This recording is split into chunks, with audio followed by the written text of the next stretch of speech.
What's up guys? Welcome back to the channel Hand Waving. Your friend Naruto Addict 2.0 is here again with a brand new Naruto fanfic that's going to change everything. A story where Naruto is betrayed and banished. But destiny has bigger plans for him. From exile to emperor, this is the journey of power, strategy, and love. Today's fanfic is titled, What If Naruto Saved Karin at the 5 Kage Summit and She Became His True Love? Part 1. Naruto glared intently at the Uchiha standing on the crystal waters of the river.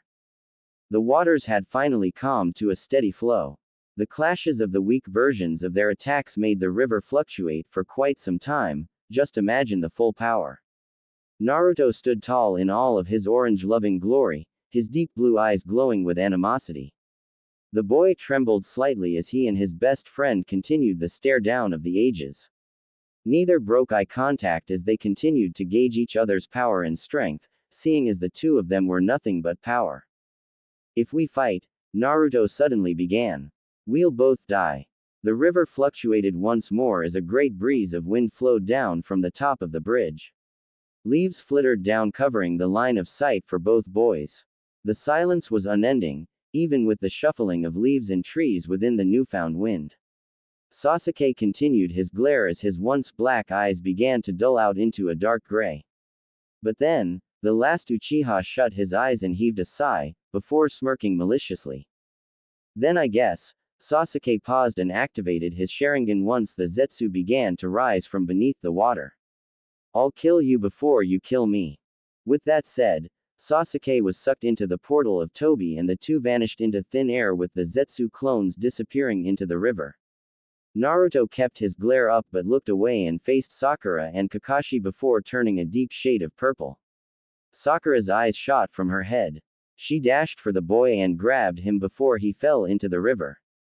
She had a meek look on her face, and gave a small embarrassed smile to her sensei. I forgot that the Kage was poisoned. Sakura let out a wry laugh and sighed in defeat. Naruto, hold still and I'll heal you. No problem. Naruto groaned slightly as he rested his head in her chest. Healing chakra sprang up around her hand and began to soothe the pain radiating across his cheek and closing off the cut and removing the poison in the process. Naruto's face soon began to regain color and almost immediately, the boy was back to normal with the Kyuubi aiding in the healing process. Naruto quickly removed himself from Sakura's embrace and coughed awkwardly. The three of them jumped up the large bridge and headed towards the wounded prisoner. She was a red-headed girl with half of her hair being wild and all over the place and her other half being straight. She wore thick-rimmed glasses and had red eyes. She was lying against the railing of the bridge with a distraught look on her face as she came to the realization that Sasuke was no longer the same as what he once was. Nowhere near. A few footsteps were ahead and the girl painfully turned and faced the three Konoha shinobi standing at the other end of the bridge.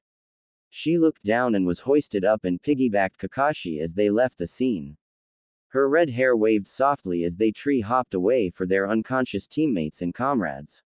Her glasses began to slip down her nose, but were caught on Kakashi's neck guards. What is going on? Karin looked tiredly at the team carrying her back to Konoha. Damn that Uchiha, after all that I've done. Within seconds, she began to look over her life and everything that has led up to this point. A life filled with disappointment and lies. Promises unfulfilled, the wrong crowds and false love. Her eyes trailed down at the GR.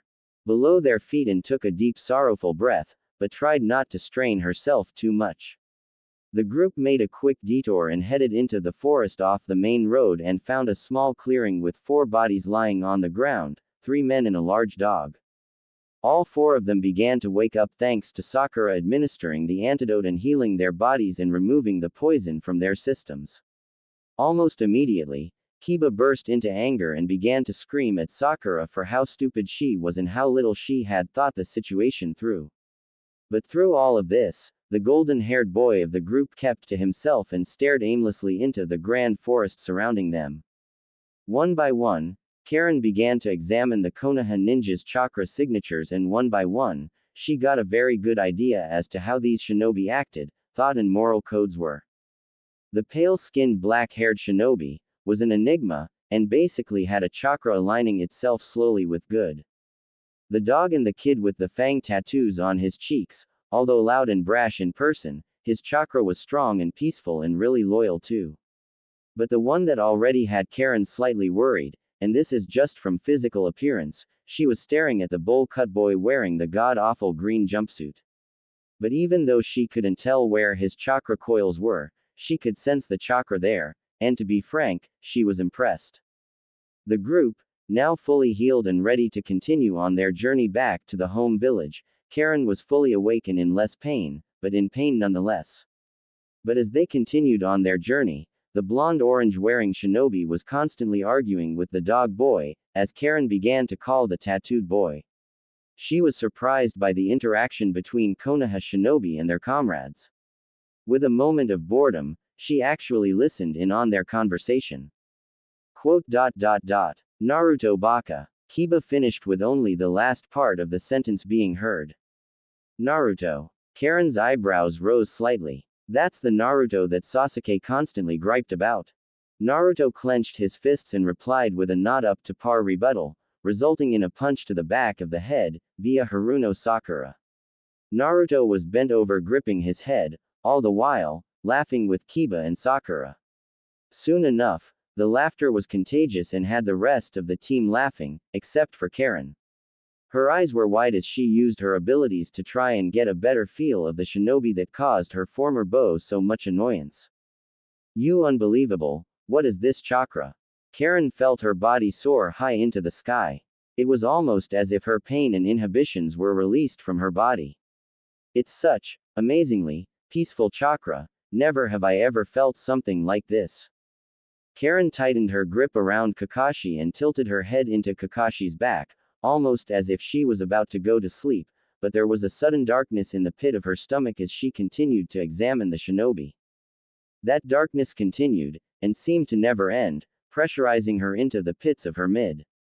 All around her, she felt the colors bleed into red and black. Karin looked up and around the blonde boy and found that he was surrounded by an aura that had eerie resemblance to a great nine-tailed fox. Karin had never once been so terrified. What really scared her though, was the untamable power that resided deep within the boy had her terrified that she was going to the same village as he was. That kind of power wasn't even felt when she and the former Team Taka took on the Eight Tails Jinchuriki. Karin tried to come up with a conclusion as to why he held such malicious power within his body, but filed it away for another time when she realized that she'd been staring at the back of the blonde's head. Her cheeks lit up slightly. She looked away and stared at the ground for a while. It'll be a while before I get into anyone like that, Karin whispered. The rest of the journey was quiet. No, it wasn't quiet, but rather, not as loud as it normally would have been. With Naruto off in his own little world thinking about his difficult situation with Sasuke, Kiba saying something stupid and the others not really saying much, it left Karin with much to think about, namely, where she stood, now that she was no longer aligned with anyone. I'll most likely get arrested and thrown into jail, Karin mentally shivered. Or worse, I'll get executed. Karin reached over with her hand and weakly pushed her glasses up the bridge of her nose and somehow, once more, his gaze landed on the figure of Uzumaki Naruto. Karin continued to stare and was genuinely surprised at his appearance. Everything Sasuke said, Karin thought. It's almost as if Sasuke was jealous of him. This Naruto is nothing like the one that Sasu, the Uchiha, always spoke about. Naruto put his arms behind his head and started to walk slowly for just a moment. He was lost in his own thoughts as he stared off into the trees above them. The small rays of light tickling his whiskered cheeks and bouncing off of his sun-kissed hair. Naruto stopped suddenly and took a small breath before sighing in content and continuing forward. Karin quickly noticed that Sakura had a flash of worry on her face, only for it to disappear before she could examine the pinket's expression any further. Karin shut her eyes and took the same action, making Kakashi turn his head slightly. The Junin gave her a small look, but then gave her an eye smile. Karin raised an eyebrow and rested her chin in his shoulder, knowing that she is still too weak to walk on her own. Kakashi simply fixed her position on his back and sped up the pace since he was starting to fall behind Kiba. The Cyclops of a Junin sped up his steps and started to catch up to the somewhat speeding blonde just a few clicks away from him. Once he caught up with Naruto, Kakashi looked over to see Naruto had no expression on his face. Naruto's cerulean eyes were glimmering and looked deep in thought. Karin saw this, and for the first time, she had seen his face up close and was surprised by his facial appearance. From all of the descriptions that Sasuke gave her, she had half expected Naruto to be some god-awful thing to look at, but to tell the truth, she felt that the blonde wasn't too bad. He looked over from the corner of his eyes and gave Karin a small smile. Karin felt her face heat up from just how bright his smile actually was. Suddenly, she sensed a great burst of peace and happiness radiate from the blonde smiling at her. His glinting teeth seemed a bit much, but Karin seemed to not mind the sight. But there was a sudden burst from that peace once more. It was powerful and it filled her mind with darkness. Everything was thrown in a 1,000-mile-per-hour downward spiral. But from the darkness, the girl was met with two powerful blood-red eyes that glared, menacingly into her own crimson eyes. Her skin shuddered, and grew cold in the presence of such powerful orbs. She could feel her chakra fluctuating because of the powerful force that seemed to practically be breathing in her face. Her eyes were wide when she saw what seemed to be the face of a beautiful, light-skinned, redhead with the most beautiful violet eyes that Karin had ever seen. The image was seen in the center of the slitted irides of the beast glaring at her. The woman gave Karin a small smirk, and tilted her head as she looked at the red-eyed girl. Karin's eyes were wide and filled with fear. Karin felt her jaw unhinge, and felt her heart race in fear. This boy that she sensed is filled with such strange secrets that Karin couldn't even fathom. But the dark chakra narrowed its blood-red eyes and sent a major burst of its own chakra, nearly scaring Karin off of Kakashi's back. Looking back to the normal world, Karin found that she was now on the ground. Sakura and the others were looking at her with worried expressions, despite the fact that she was an enemy. But once Naruto came into the scene, Karin saw a quick flash of the crimson eyes staring at her through Naruto's own blue. The redhead had seen a lot of scary things in her life, but never had she ever felt that dark. Never had she felt that terrified. In a quick move without thinking, she started backing away once Naruto reached forward with his hand. A small pang of hurt reverberated through his heart. He looked down and slowly retracted his hand, but Karin quickly reached out and grabbed it. With a quick and brisk apology, Naruto lifted her from the ground and carried her on his own back, rather than Kakashi's. Karin's sensing abilities were exploding in all directions from the amount of dark chakra shooting off of Naruto's body. Karin gripped tightly, tighter than what she did with Kakashi. Actually, with Kakashi, she held him loosely, hence the fact she fell off. Naruto nearly choked from the amount of pressure she was pressing on his neck, but immediately loosened. Oi, Naruto, Kiba started. I think the redhead likes you. How youthful Naruto-kun. Lee howled. I don't like him. I am just making sure that I don't fall off again. Karin roared back, nearly causing Naruto's eardrums to burst. You baka. Now, no need to get feisty. Kakashi gave her another eye smile. We're all trying to go to the same place now. Don't worry, Naruto said in a reassuring voice. We'll get there all fine and then we'll all go our separate ways. At the village, Naruto was walking towards his most frequented place in the entire village. Ichiraku Ramen. His stomach grumbled and tumbled as he walked through the streets of his home village. Everything around him was making good progress in being rebuilt, especially with the help of Yamato's Mokuten Jutsu. A small smile grew on his lips as the civilians began to cheer his name and wave lovingly towards their newest hero. Some even went so far as to say, I hope you become Hokage one day. Naruto didn't know if they were kissing up to him, or if they were truly genuine in their words.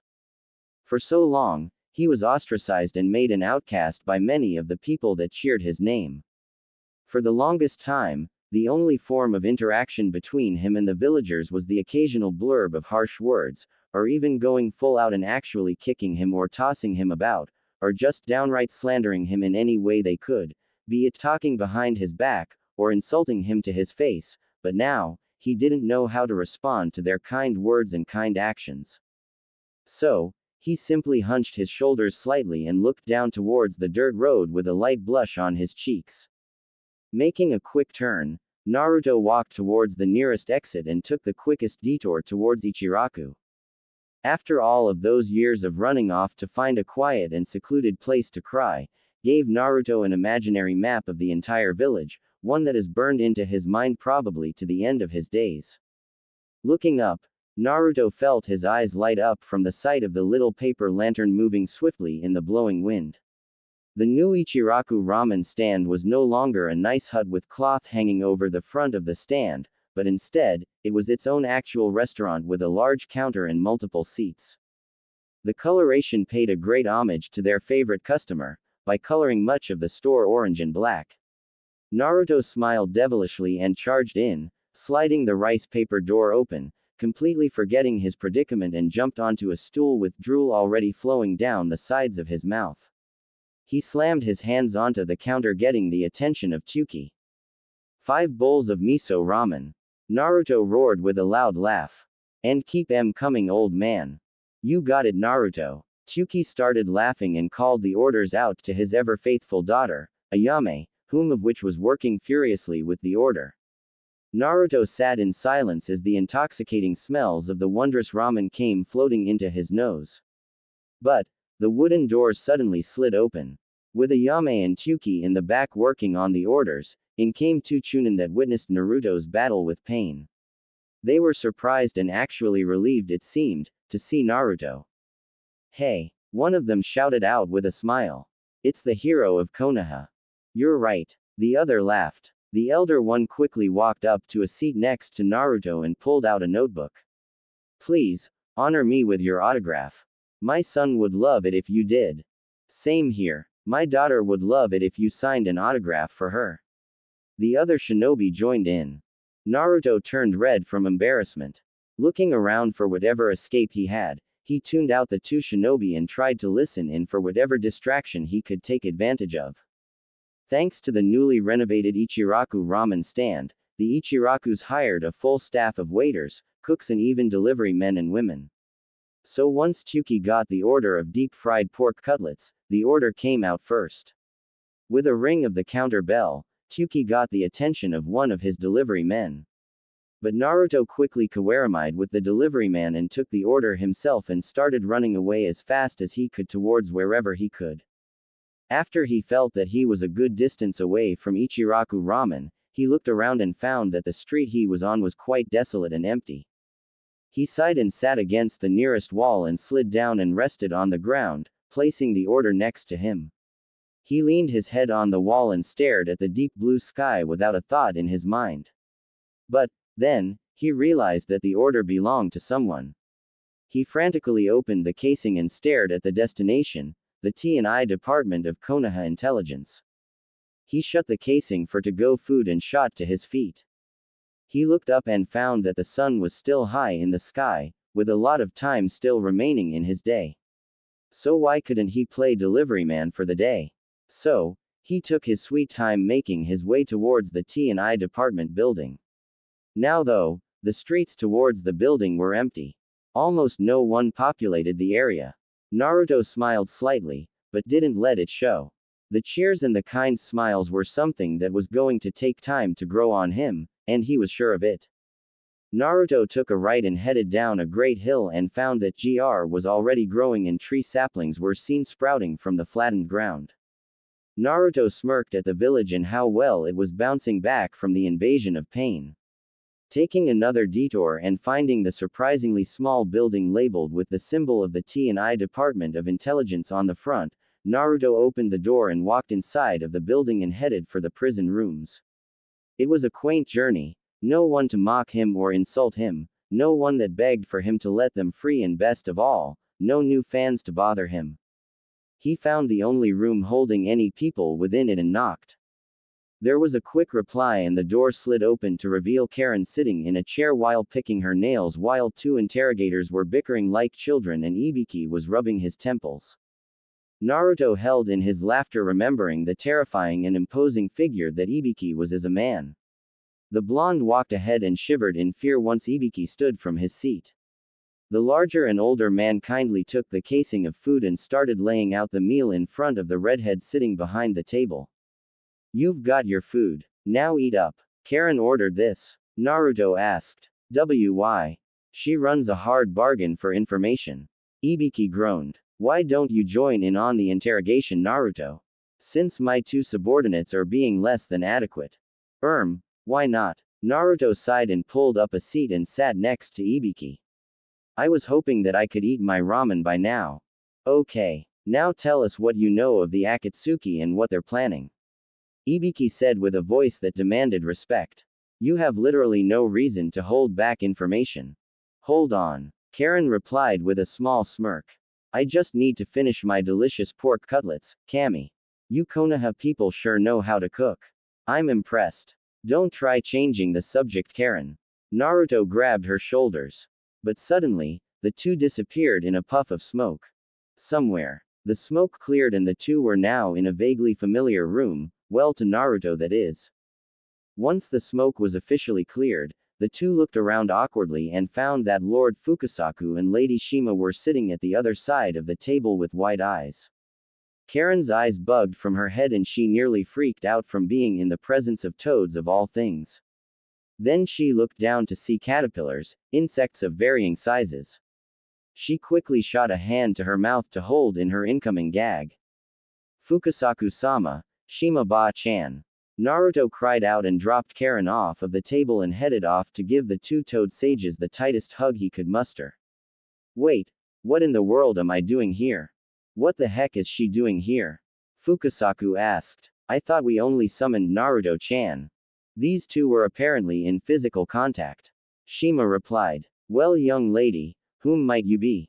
Karin. The redhead replied. "No surname that I know of." "Well then, how were you two in contact with one another?" Shima asked. Karin was surprised by the amount of chakra that the two elder toads possessed. To be frank, the girl was slightly terrified.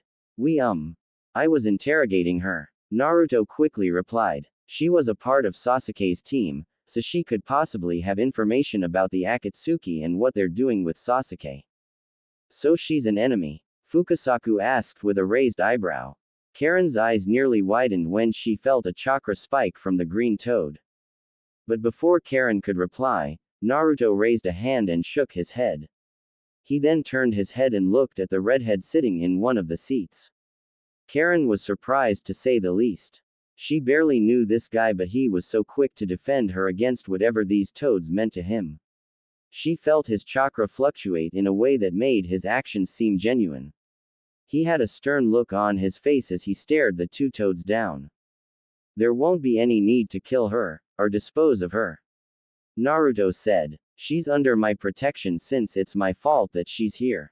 "Are you sure, Naruto-chan?" Shima asked. "I am dead serious, Shima-ba-chan." Naruto smiled softly. "Besides, Ka-chan seems to like her."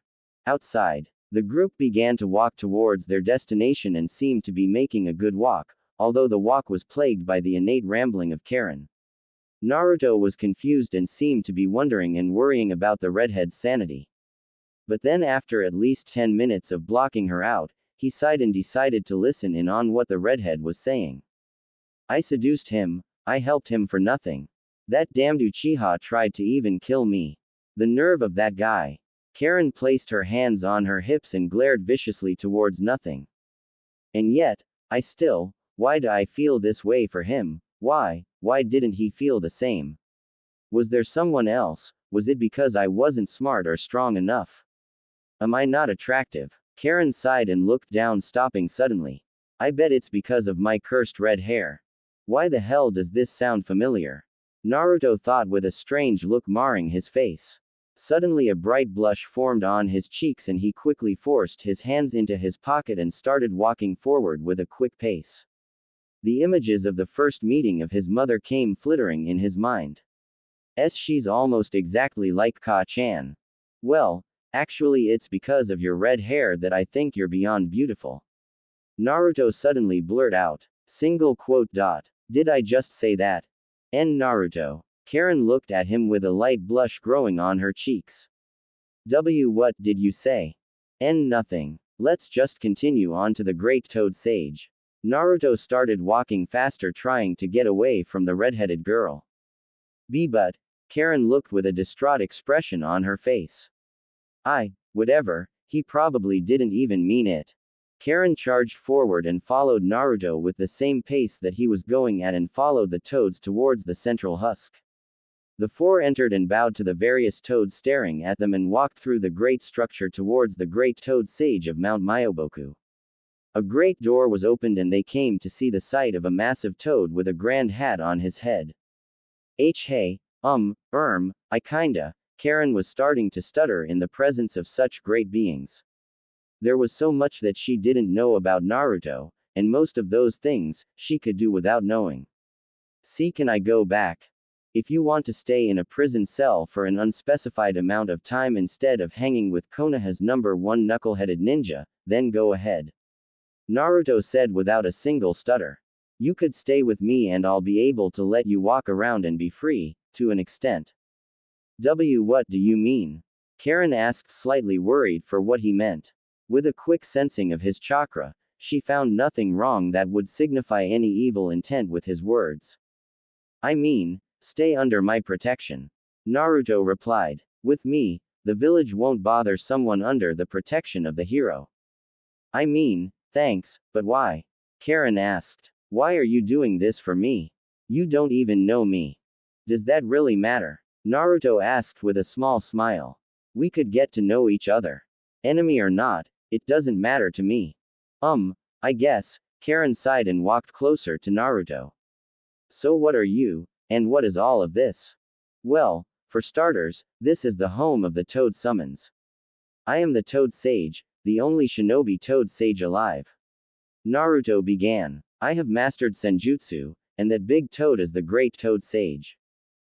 That's amazing. Karin looked around the room with wide eyes as she examined every crack and crevice and started sensing the large toads surrounding them from the corners and the walls and outside of the building. Everything has chakra, it's amazing. The old Toad Sage began. Who are you again? Karin and Naruto face faulted and glared somewhat at the old senile toad. Karin was the first to straighten up, but then Naruto followed shortly. He was glaring at the old toad, but then, the wrinkled lips of the toad began to crease and began to open. I have received another prophecy, the future, he began. It will be one filled with great strife, a great battle will rage between every shinobi, and a clan will be restored and the other will be destroyed. Either the clan of the red eyes or the clan of the red hair, and whichever path you choose, it will decide how the world will either end or be rebirth. How do I do this? Naruto asked. How do I even begin to take a hold of this prophecy? The Kyuubi. Another toad said. You must control the beast in order to bring peace. It is the first key to the door that opens to your true potential. But with this key, there is another. The toad elongated itself and Karin nearly gagged at the sight. The toad unraveled its scroll body and it came to reveal a complex seal formula drawn upon the scroll. On the far right though, there was an Uzumaki swirl with a box on top of it. The toad nodded at Naruto knowing that the boy knew full well of what he was to do. Wait, Karin suddenly said. The Kyuubi. Didn't the Yondaime kill the beast? No, Naruto replied. In truth, he sealed the beast inside of me. I am the Jinchuriki of the Kyuubi no Kitsune. And this seal was devised by the fourth to allow me to control the beast. Naruto-chan. Fukasaku chided. I don't think it's wise to give information so freely to enemies, former or not. I know, Naruto replied. But I trust her. Anyway, let's get this going on. A flame of chakra formed on each fingertip as he placed his palm onto the empty box. The chakra burned into the scroll and the seals began to grow from his chakra, and spread onto his body. Karin started to examine the sudden change and began to feel an overflow of chakra coming from the seal's power, almost as if someone's life force was being transferred into the boy. She could sense the chakra and she had to say, it felt vaguely familiar. Using her knowledge she started to think of whose chakra it was. But then thinking back to the conversation, Naruto said that the fourth created the seal. The chakra felt familiar because of the fact that the chakra belonged to someone she knew. Then she recognized it. The untamable fire within the chakra that showed off the different colors of the person's will. It was so powerful that Karin couldn't miss it. It was beautiful and it filled her with strength. She stared at the chakra flowing into Naruto's body and into his chakra coils. As she watched, she finally realized whose chakra it felt like. It felt like Naruto's. The warmth, the strength, the power, it was all there. There was no doubt about it. Was your father the fourth Hokage? Karin asked suddenly. The chakra stopped channeling for a moment, but only to resume. Fukasaku and Lady Shima narrowed their eyes at the redhead and started trying to sense her abilities through the use of senjutsu. But Naruto, though, had a small smirk on his face when Karin asked. To hear people ask if the fourth was his father made him smile. Even though it's only happened a few times. He knew his father at least. Once the chakra transfer was over and the seals were changed and reformed, Naruto turned to face Karin and gave her a small smile. Tell me all you know, and I'll tell you what you want to know.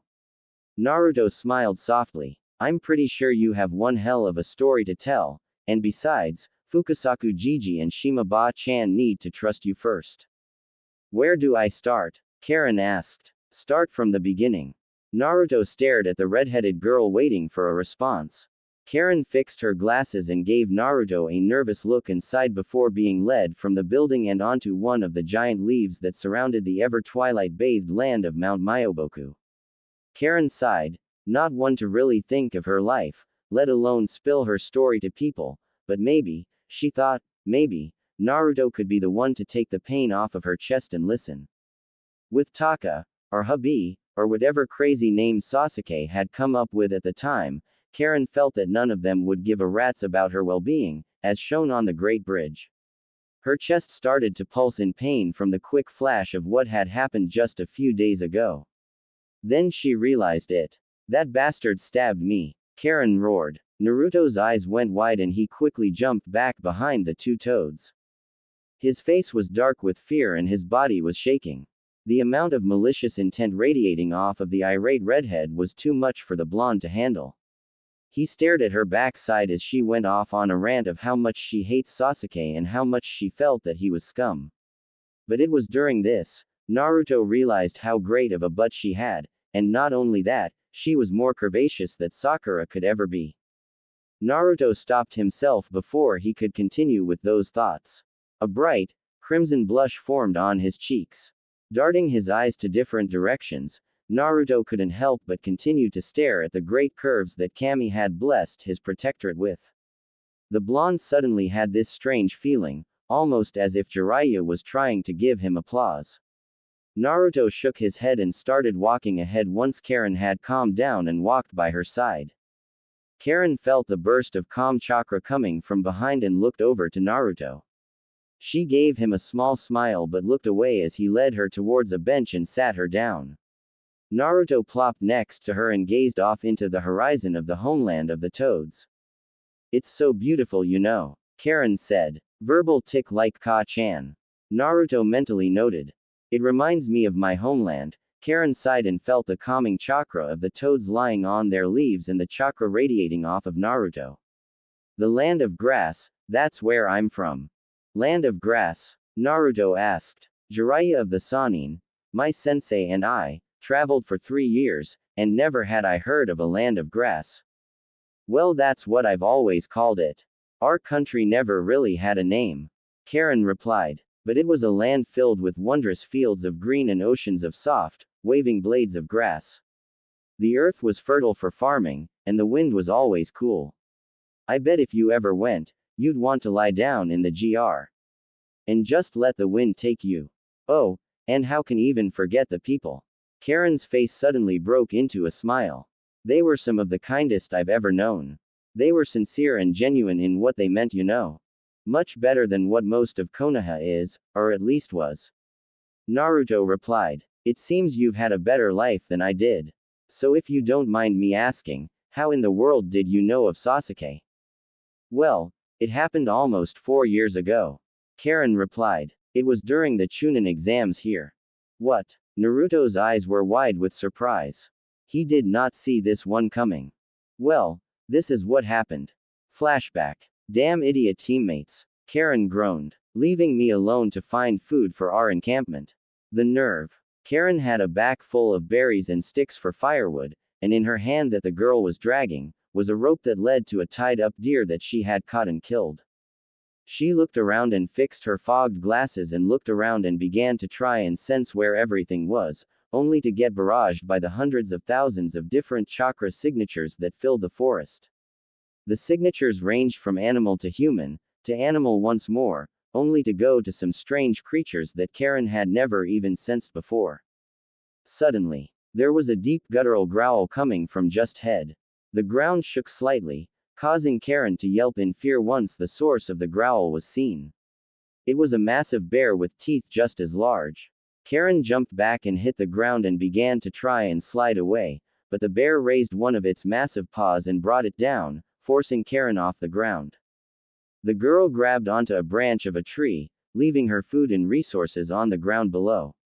After making a quick calculation of her position relative to the best kill spot to the bear, and not taking into account the abilities of such a large bear, she dropped down onto the creature and reached for the knife in her glasses, but just as she was about to get the bear rose, and slapped the red-headed girl away, smashing her into a tree.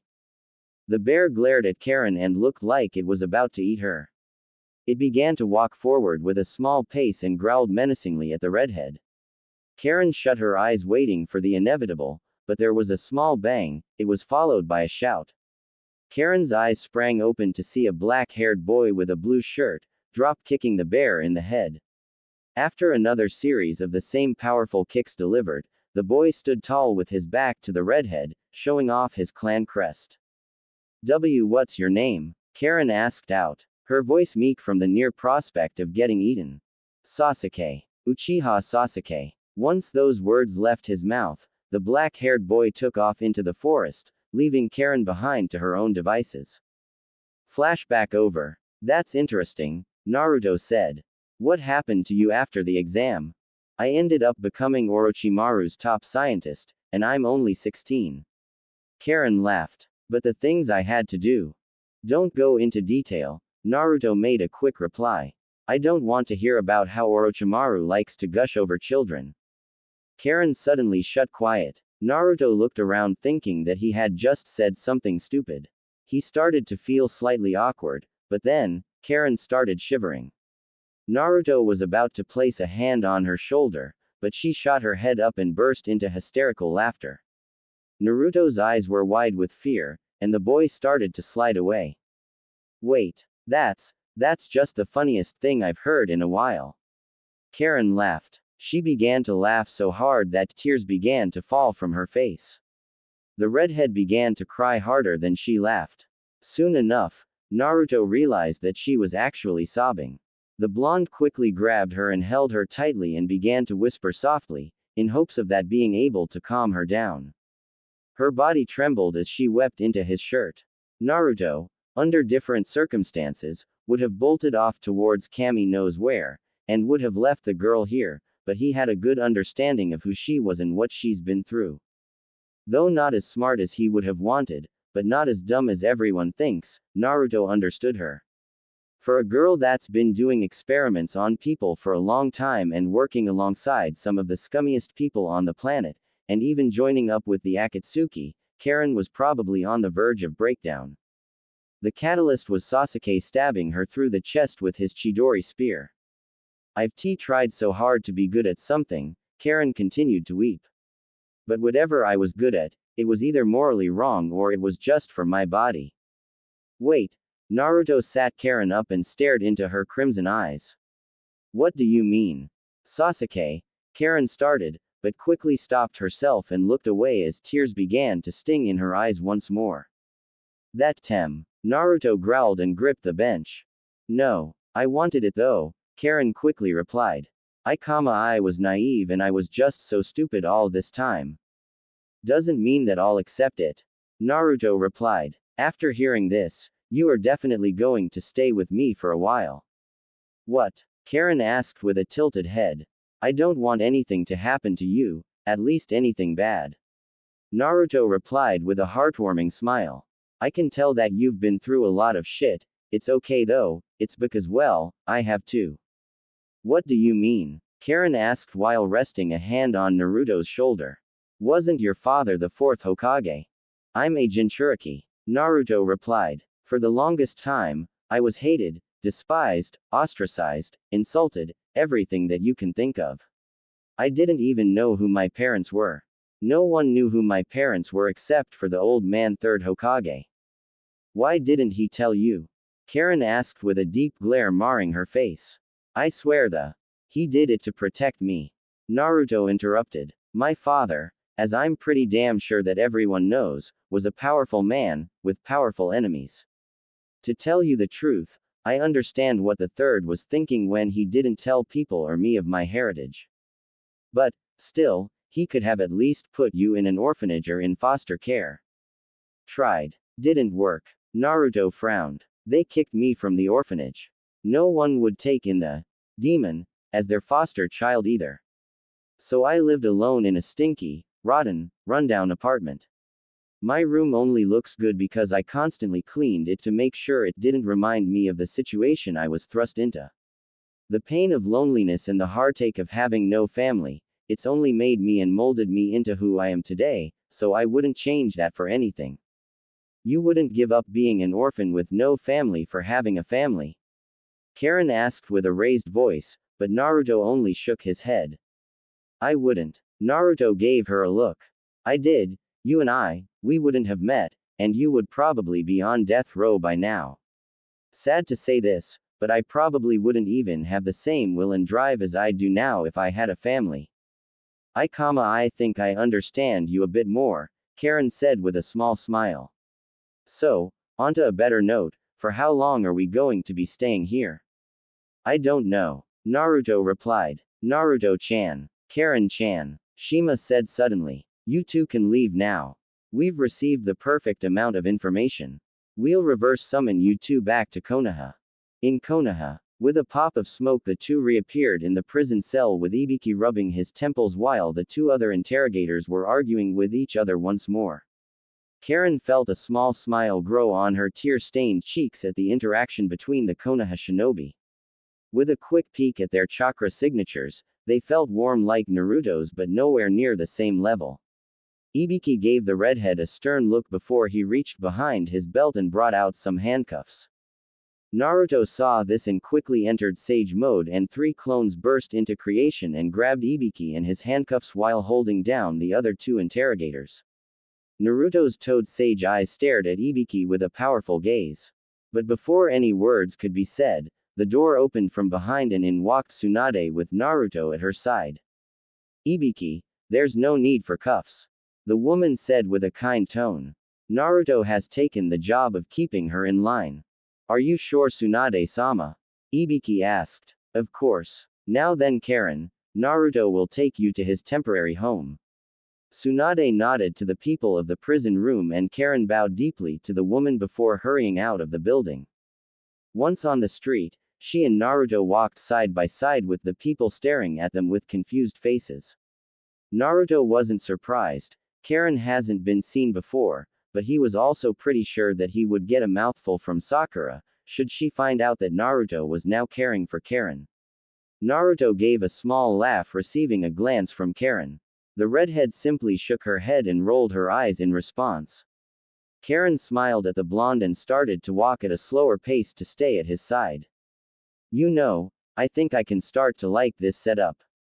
With a short, but somehow long and not so boring journey made, the two arrived at Naruto's temporary living quarters. As a sign of thanks from the construction corps of villagers, they made him a great condo and replaced all of his former furniture and belongings with even better products. His sinks and refrigerators were top of the line, his toilet was top of the line, even his damn shower was top of the line. His floorboards were no longer just wood but instead tile. He had beautiful carpets strewn into the floors for a more comfortable walk. Karin was surprised by the scene and looked to Naruto half hoping that his heartbreaking story of being a pariah in Konoha was fake, but Naruto simply shrugged and headed straight for the couch and unzipped his black and orange jumpsuit jacket, revealing a black skin-tight shirt that showed off his well-defined muscles and toned body. Karin blushed a mighty storm, and quickly looked away. Wait, if you're going to stay on the couch, where am I going to sleep? Karin asked. Why, the bed, of course. Naruto replied without even looking up. I can't do that. Karin looked in awe. It's why you're home, I see, can't impose. I don't really care. Naruto slid out of the couch and walked up to Karin with a playful smirk on his face. What are you, Karin yelped out with a bright blush growing on her face as Naruto swept her off of her feet and into a bridal-style position. Karin's face was soon enough, just as red as her hair. Naruto shook his head and slowly slid his bedroom door open to reveal a large king-sized bed and slowly laid Karin onto the mattress. Karin was surprised with the cleanliness of the bedroom and quickly surmised that Naruto doesn't really spend much time in this room. You know, this is actually the first time I've ever even touched this bed. Naruto whispered. What? Why? Karin looked at him with an incredulous look. This thing feels amazing. I'm not really one for material possessions, or even nice things for that matter. Naruto replied and sat on the bed as Karin moved over. This place is a bit too much for me, you know. I'm just not really used to having so much. Don't worry, Naruto. I'm pretty sure you'll get used to it someday. A few weeks later. For the past few weeks, Naruto and Karin were practically inseparable. They lived together and Karin had no idea where to go, so it was understandable. But they didn't just go anywhere, they went to Ichiraku Ramen and to different places that are frequented for couples. Many of the villagers began to get a hunch that Naruto and the redhead of Konoha were starting to fall for each other. Though a bit too soon in their quite fragile friendship to be thinking like that, Karin couldn't help but think that way. Naruto was kind-hearted, smarter than what he let on, and a hell of a lot stronger than what she originally thought. But the thing Karin loved the most, Naruto let her have his bed, while he slept on a couch. Though that sounds mighty selfish, Karin actually, for the first few days of them living together, argued with the blonde to let her sleep on the couch rather than on the bed for once, but Naruto simply replied to the effect of saying, "You're a guest, I can't do that to you." Karin, at the moment she gave up asking, realized that Naruto was probably one of the most hard-headed idiots she's ever met, and to be frank, it aggravated her at times. His idiocy, though, was one of his major flaws that drove the bespectacled girl up the walls. Though he was smarter than what he let on, he was still an idiot. But at least he was a kind-hearted idiot. Karin for so many hours put in large arguments and amounts of pain into the blonde Jinchuriki only for him to continue his idiotic ways. But returning to the bed, even though the bed was nice and soft, and surprisingly comfortable, Karin struggled to sleep a lot, because of the change of lifestyle and the change of crowd. Normally, she'd be to sleep or not even sleep because she'd be moving around with Taka, or hubby or whatever Sasuke felt like naming their group. Some of those dreams turned into very vivid nightmares. But Naruto's calming, peaceful and loving chakra always filled her mind and her heavy heart, forcing those dreams away and filling her dreams of him. The peace of being with Naruto for the past few weeks made Karin rethink her life, and now, she was definitely starting to fall for the hero of Konoha. How could she not? Karin was also becoming friends with a few of the Konoha 11, while slowly making her way to becoming friends with the more influential ones in Naruto's life, namely, Haruno Sakura and Hyuga Hinata. Upon meeting Hinata, Karin could sense the amount of love in her chakra being directed towards Naruto whenever they were seen together. Karin could see how obvious it was that Hinata was in love with Naruto, and from what the redhead had found out, Hinata confessed her emotions for the blonde, but Naruto either didn't reciprocate the feelings or just didn't bring up the subject again. Karin, though, was surprised by the obliviousness of Naruto when he didn't realize how obvious Hinata's feelings were for him. But, Karin had to say though, of all of Naruto's friends, she felt that she hated Sakura more than the rest. Sakura, upon their first meeting since Sakura healed her at the bridge, The Pinkett immediately interrogated the redhead about the reasons for why Naruto was taking care of her. Karin defended herself from the prying Pinkett, but Sakura didn't let up, showing Karin that Sakura held the same stubborn will of Naruto. Within minutes of the interrogation, the two of them blew up into a great screaming battle, with both releasing their inner personalities. Karin during their argument showed that she held the same super strength that Sakura did. Sakura got too violent with the argument and punched down on the ground, shooting up a large amount of earth and rocks from the training ground, while Naruto was staying away from the volatile redhead and Pinkett. He hid in a tree, remembering Sakura's inhumane super strength from training and worried for Karin's health. But just as Sakura rose her fist from the ground, Karin rammed her fist into the ground, splitting the training ground in half, launching dirt and boulders high into the sky. Naruto had nightmares of the event for a few days. The poor boy was launched from his branch of safety and landed on the ground below to face the hailstorm of falling stones and boulders falling from the sky above. Naruto had a quick glance of Karin and shivered at the sight. Karin's face was dark as a malicious smile was spread across her face and her glasses were covered in lens glare. Oh, that day brought smiles to the redhead's face every time she thought of it. But now, she was sitting in the hospital getting processed into the hospital core. Karin sat in silence and read a special copy of Ika Tactics. She had her face buried in the pages in the book, receiving estranged looks from other nurses and med-nins. Karin paid no attention to them, seeing as she was completely engrossed in the contents of the smutty novella. But her mind was on her wonderful roommate and guardian. The blonde was at times, she had to admit, a bit of a handful because of his outgoing persona, but she could honestly say he was a great person to be around. Karin sighed though and looked away, remembering what he said at Mount Myoboku. Even though it was so unimportant, it made her heart flutter. He had called her beautiful because of her red hair, the same red hair that she seemed to despise more than anything else in the world. Another smile formed on her lips. She unconsciously slid a hand through her red hair and fixed her brown-framed glasses and continued to read. Little did she know though, Naruto was going out of his way to make sure that she felt accommodated in Konoha. The blonde hero was in the Hokage Tower having a grand debate with Tsunade to allow Karin some privileges. Ba-chan, Naruto said once again, if we're going to help me train and tame the Kyuubi, then don't you think having a censor like Karin with me to make sure nothing wrong happens?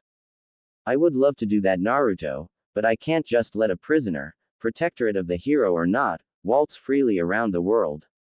Tsunade replied.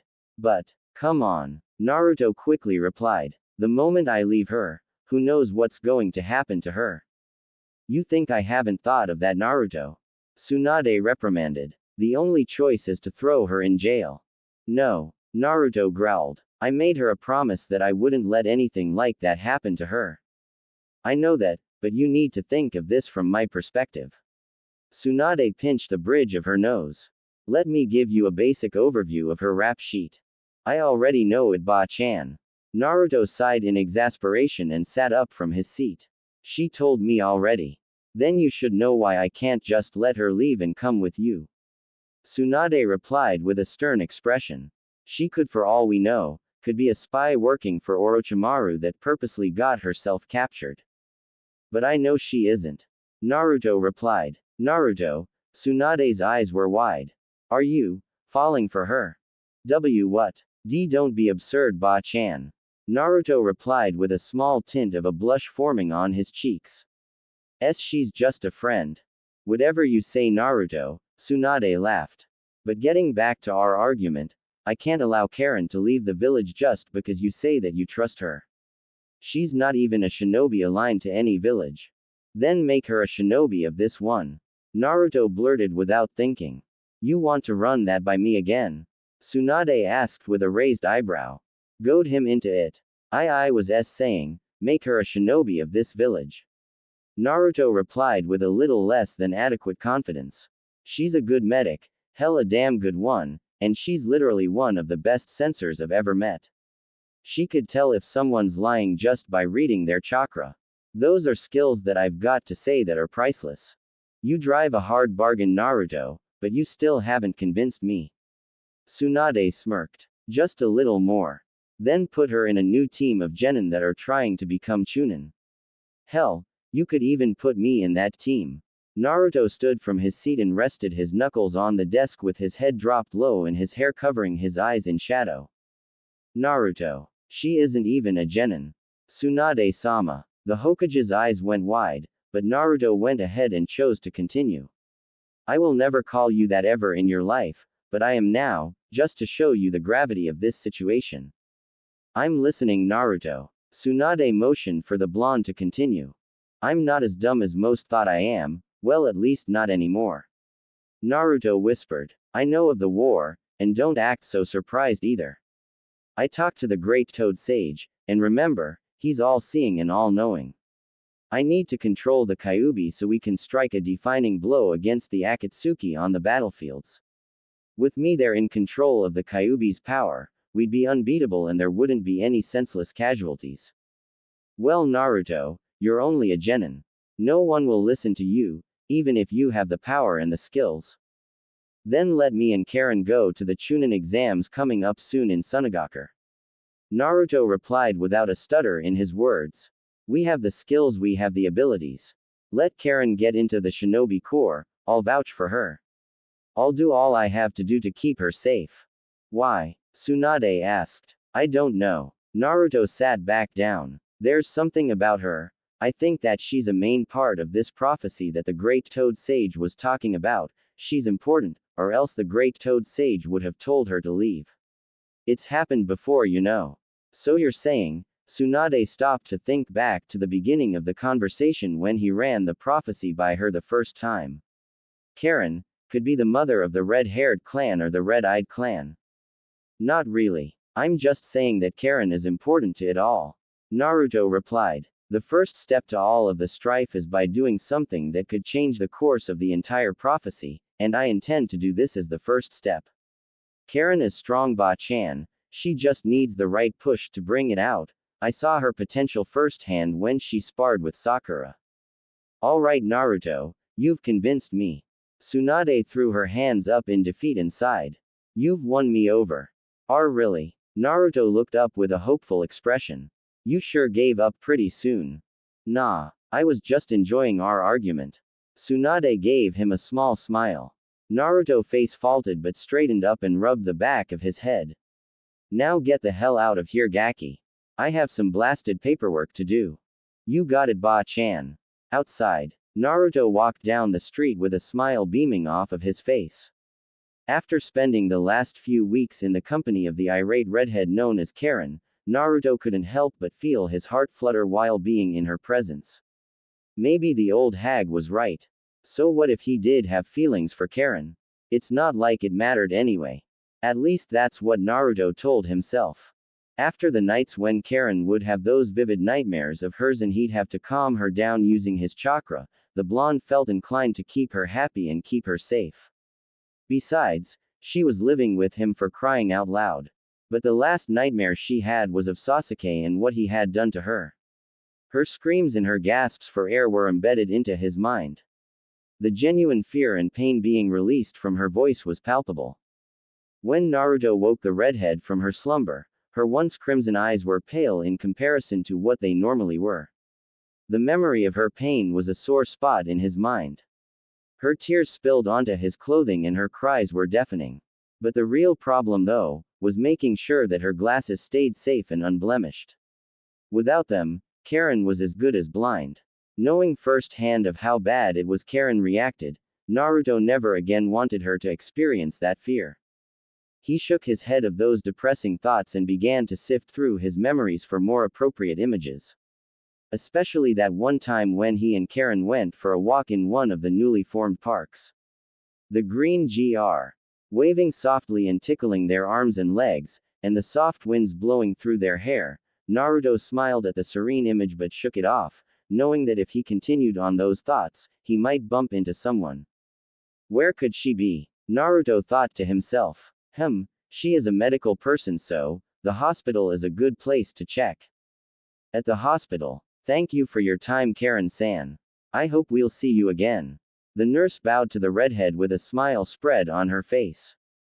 Thank you too. Karin replied with a curt bow and walked out through the GL doors only to smash face first with Naruto. Holy shit. Karin screamed out. Naruto looked up to see Karin with eyes as wide as plates and her glasses just a few feet away on the sidewalk. Karin frantically felt around the sidewalk looking for her glasses, but with no luck. The blonde saw this and held her still just before she began to hyperventilate. Naruto reached over and grabbed the glasses from off the ground and slowly slid them onto her face. Once the glasses were slipped on, Karin's world became clear and filled her irides with the most beautiful scene she's ever laid eyes upon. Naruto was sitting in a golden light, with clouds floating above them and the sun glimmering on his tanned skin. His hair waved over his Hittite-less forehead and flittered over his right eye from the wind blowing through their faces. A bright, face-splitting smile was spread on his face. Karin couldn't help but feel a blush forming on her cheeks but quickly pushed the blonde away in an attempt to keep her dignity. Naruto was confused but stood up and pulled Karin to her feet. The redhead quickly ran a hand through her unkempt half of hair and made a failed attempt to comb it straight. The two coughed awkwardly and looked away from each other only to make a powerful link of eye contact. So, Karin drawled. What are you doing here? Looking for you, of course. Naruto smiled once more and put his hands behind his head. I've convinced the Hokage to make you a genin of Konohagakure no Sato. Karin's eyes went wide. She was frozen in place with her mind flying and spinning in all directions without much thought in her red head. Her brain was painfully fried with little cognitive ability. Her head tilted slightly with her mouth parting slowly only to close like a gaping fish, almost as if the information had stolen her ability of speech. What? You're going to get processed into the Shinobi Corps. Naruto smiled. It was thanks to me that you are able to walk around the village without the need to have me watch your back from those in the village that want you gone. Thanks, Karin gave Naruto a nervous smile. But, I kinda wanted to get away from the shinobi life, you know. Oh, Naruto felt his heart crack for just a moment. I see. Karin's eyes went wide for a moment when she felt the sudden change in emotion. His chakra seemed dark, almost as if it was depressed, heartbroken. Karin looked back at Naruto and placed a reassuring hand on his shoulder and gave the poor boy a smile. Naruto saw the look in her eyes, they were genuine with her actions. Karin didn't mean to hurt the boy's feelings, but she just needed Naruto to know that she didn't feel it. Naruto, Karin sighed. Alright, here's what I'll do. You go off and train and I'll have to think this whole ordeal over, alright? You sure? Naruto asked. You'll think of it, of course. Karin gave him a warm smile before sliding her hand off of his shoulder and walking off. I'll see you at home. Naruto watched her walk off down the road and towards their home. Their home. Naruto smiled and looked off towards the sun. He liked the sound of that. To finally come home to someone, even though that someone was just a friend. Just a friend, huh? Naruto laughed softly and looked off towards Karin's fleeting silhouette. Her bright red hair blowing in the wind as she took each step, with each descending move, her hair jumped just a few millimeters. The girl though suddenly stopped sensing Naruto's emotion and turned just enough so that her eyes could be seen staring back at him. Blue locked with crimson. Blushes began to creep on their faces as they continued to stare at one another, but Karin was the first to break and started to hurry off down the street as she sunk into her collar to hide her deep blush. Naruto though stood enchanted in the center of the street for the entire world to see. His extra strap of his Hittite blowing wildly in the powerful gust of wind. He let out a soft sigh and turned around to head for the nearest training ground. People nodded to him and greeted the hero and even gave him free foods and shinobi supplies as he walked down the main strip of Konoha. Slowly, Naruto was getting used to the kindness in their actions, the kindness in their smiles. Naruto now began to smile back and wave towards those who went out of their way to let him know that he was no longer hated. Naruto stood straight and slid his hands into his pockets with little care and continued on his quiet journey to the training ground. Karin though was having a more difficult situation. She was still red-faced with a heavy blush still adorning her cheeks. Her red eyes darting from here to there, looking for something to take her mind off of what she felt from Naruto's chakra. It was powerful, stronger than anything before. It felt protective and caring. It felt like love. Attraction. Karin didn't want to accept it and quickly pushed it away. To her, it was too damn early for that. Even though they've been living together for nearly a month, neither of them should be having those feelings. Karin stopped in the middle of the street and turned to her right only to see a reflection of her. Karin raised a hand and ran it through her red locks only to sigh in disgust. Her eyes trailed away and towards the corners of the mirror and up towards her actual body. Though not as curvy as someone like Hinata or Ino, but still curvier than Sakura, Karin couldn't help but say that she looked good physically, but it was her personality that she was afraid of. What if he gets to know the real me? Karin continued to stare at herself, while unknowingly caressing the unkempt side of her red hair. What if he tosses me aside once he knows the true me? Hell no, he won't. Karin could have sworn that her reflection just shouted that to her. You felt his chakra. He is sincere, unlike that Uchiha bastard. But before everything went to shit, Sasuke's chakra felt the same way. Karin thought to herself. Kami, why the hell was I so stupid? You were being naive. Every girl our age is like this. Reflection. Karin replied. Just sleep it off. You know what? I'm sleepy. Karin stretched and continued on her journey towards her new home. Ooh. Naruto stood in front of a small grave site that he put together himself, with 3 kunai embedded in the ground in a triangle formation. In the center of the triangle was a gravestone with a bouquet of flowers made from paper, a small green book and a picture. The picture itself was the most important of the 3 objects. In it was a picture of Jiraiya sitting down with Naruto fast asleep on Jiraiya's back. The blonde-haired boy smiled softly at the image and the memories that came with it. He stood from his bent knees and bowed his head to the gravesite and tightened his hitai. Naruto threw up the cross-hand seal and poof, 2 clones popped into existence. The 2 of them stared at Naruto, immediately getting the message.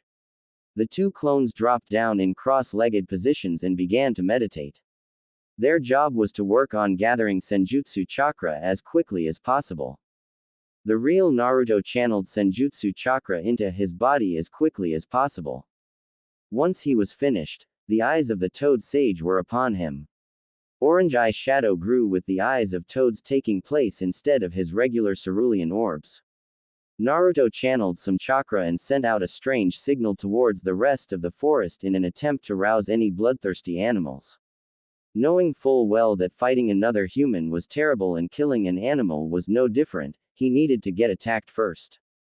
But, suddenly, the ground began to shake as a great beast began to tear through the forest, ripping trees from their roots and the ground itself. In front of Naruto was a great gorilla, not native to Hai no Kuni, or anywhere that he knew of at least. The gorilla launched its fist down, launching up a great hailstorm of boulders and rocks, much like how Karin does. Naruto weaved in between each boulder as it descended and charged forward for the beast itself. Naruto looked around with his sensory ability and found that his 2 clones were in danger and needed to be protected. Naruto turned his attention back to the gorilla and formed an Udama Rasengan just before he rammed the ball of volatile chakra into the gorilla's face, knocking it back. Naruto slowly floated down to a tree branch below and stared off at the massive creature he was facing. The gorilla sat back up and glared at the blonde standing proudly from the top of his tree. This training got more serious, I guess. Naruto thought to himself. Yo, Kyuubi. Think you can lend me some of that oh so coveted chakra of yours? Don't s. My power runt. Kyuubi replied with a growl. Just be lucky that I don't like losing. Now get lost and beat that stupid primate. Yeah. Naruto shut his eyes for just a moment, but once he opened them, his eyes came to reveal the Toad Sage mode eyes, but with a black slit going down the center vertically. The orange eye shadow that formed turned into a blood-red color. The gorilla felt his sudden increase in power and began to surge its own chakra, blowing away a few trees in the process. This gorilla wields its chakra as well, but isn't smart enough to use ninjutsu, Naruto thought to himself. Suddenly, the beast swung its hand down at unbelievable speeds, annihilating the tree that Naruto once stood on. Naruto, though, was able to dodge the attack and landed on the back of the gorilla's furry hand. The boy narrowed his eyes at the malicious look that the gorilla was sporting, but they quickly sprang open. Naruto jumped off of the gorilla's hand as he had sensed something big coming from the gorilla. It was powerful, hot and extremely dangerous. The beast bent back as a great surge of chakra was felt building up in the gorilla's belly, just before a great gust of hot wind came from the massive primate. The gorilla's belly began to glow a dangerous orange color, just before the gorilla belched out a fireball the size of the fire country. Naruto's eyes grew wide at the sight, but he didn't show any fear. If anything, he welcomed this new and somehow powerful-looking beast. The massive ball of fire came closer and closer, incinerating everything it flew by, and turned trees into instant ash, surprising Naruto of its actual power. The sage shut his eyes and channeled as much senjutsu as he could, knowing full well that if he failed, it was over for him. Naruto applauded himself, knowing that the best way for him to perfect his skills was under pressure. He channeled the senjutsu chakra into a massive and invisible blade. Molding and folding, carving and building, Naruto forced as much as he could into the blade. Since his chakra control was shit, he was struggling harder than what he should be. Looking back at his clones, the two of them had finally finished gather enough senjutsu chakra to last at least 10 minutes each. He smiled softly and formed two shadow clones, both imbued with senjutsu, and the three Narutos began to mold the chakra into the great blade that the original required. Just as the fireball got within range, Naruto swung the great invisible blade down, and split the great ball of fire in half, and dissipated the attack altogether. The gorilla growled and screeched at Naruto, signifying its terrifying charge. Naruto shut his eyes as his two clones charged forward with Udama Rasengan formed in their hands. The two clones jumped up and rammed the attacks into the gorilla, blowing it back a few feet, leaving it open for a third attack. Once the smoke and chakra residue subsided, a Rasenshuriken came zooming in at amazing speeds. The attack rammed the beast in its chest, blowing it high into the sky, before the attack itself expanded in proportion to the amount of chakra the beast had. When Naruto looked up towards the beast, all he could see was a gigantic spear of spiraling chakra, shooting wind and blades of energy in all directions. It was such a powerful attack that even the clouds were contorting to the energy being released from his attack.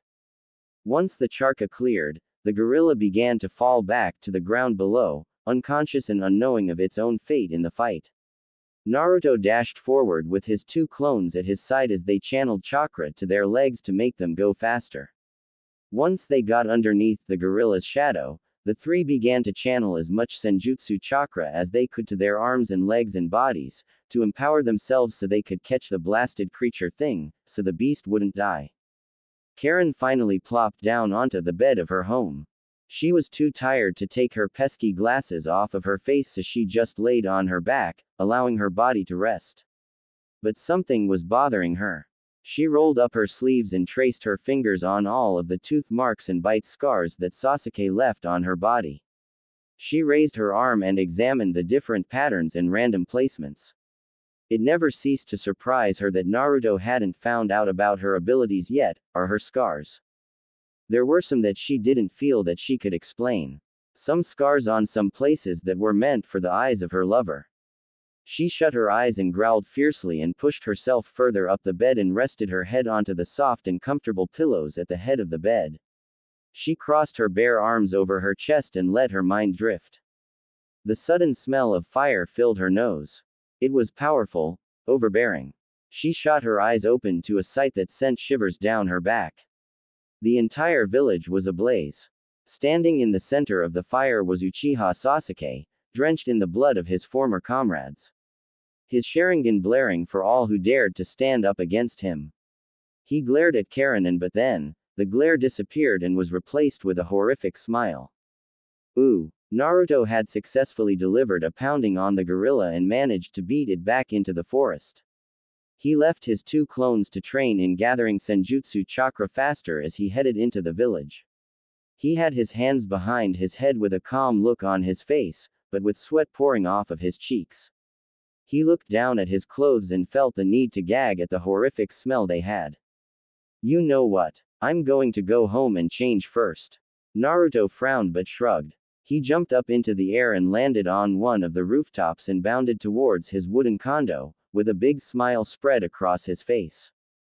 He landed at the front steps and was quickly greeted by the valets and the bellman and was led into the building.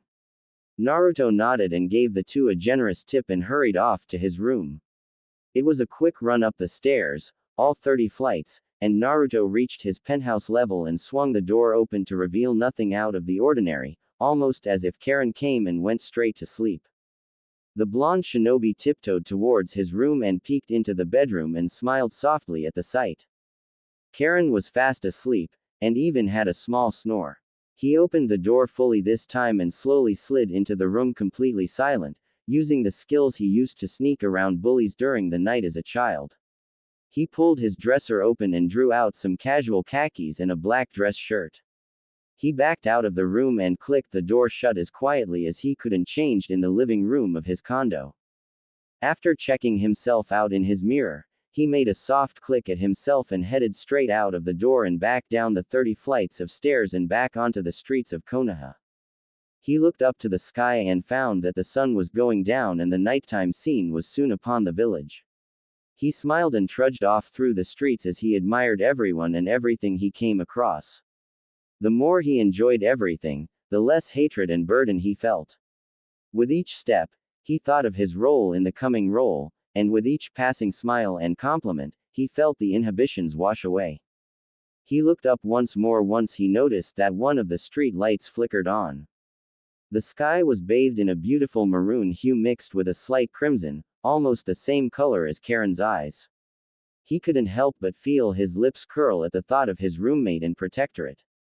He slid his hands into his pocket and walked off to nowhere in particular, but just as the night scene of Konoha kicked in, the hero of Konoha was stopped all of a sudden by the blonde bombshell of Konoha, Yamanaka Ino. Naruto. Ino called from behind the blonde. Where are you going to? Ino jogged up to Naruto with a slow, tentative pace, almost as if she were trying to seduce the toad sage. Naruto's eyes grew wide as blood shot to his nose. Ino was wearing a beautiful, but thin shirt with no discernible bra underneath to hold back the bouncing nature of her. A blush as bright as the moon above them grew on Naruto's face the longer he kept his eyes glued onto the blonde bombshell making her way to him. Nowhere. Jay just looking for some place to eat. Naruto's face flushed deeply. Ino seemed to not have caught the slip. Really? Ino smiled softly and locked her arm with his.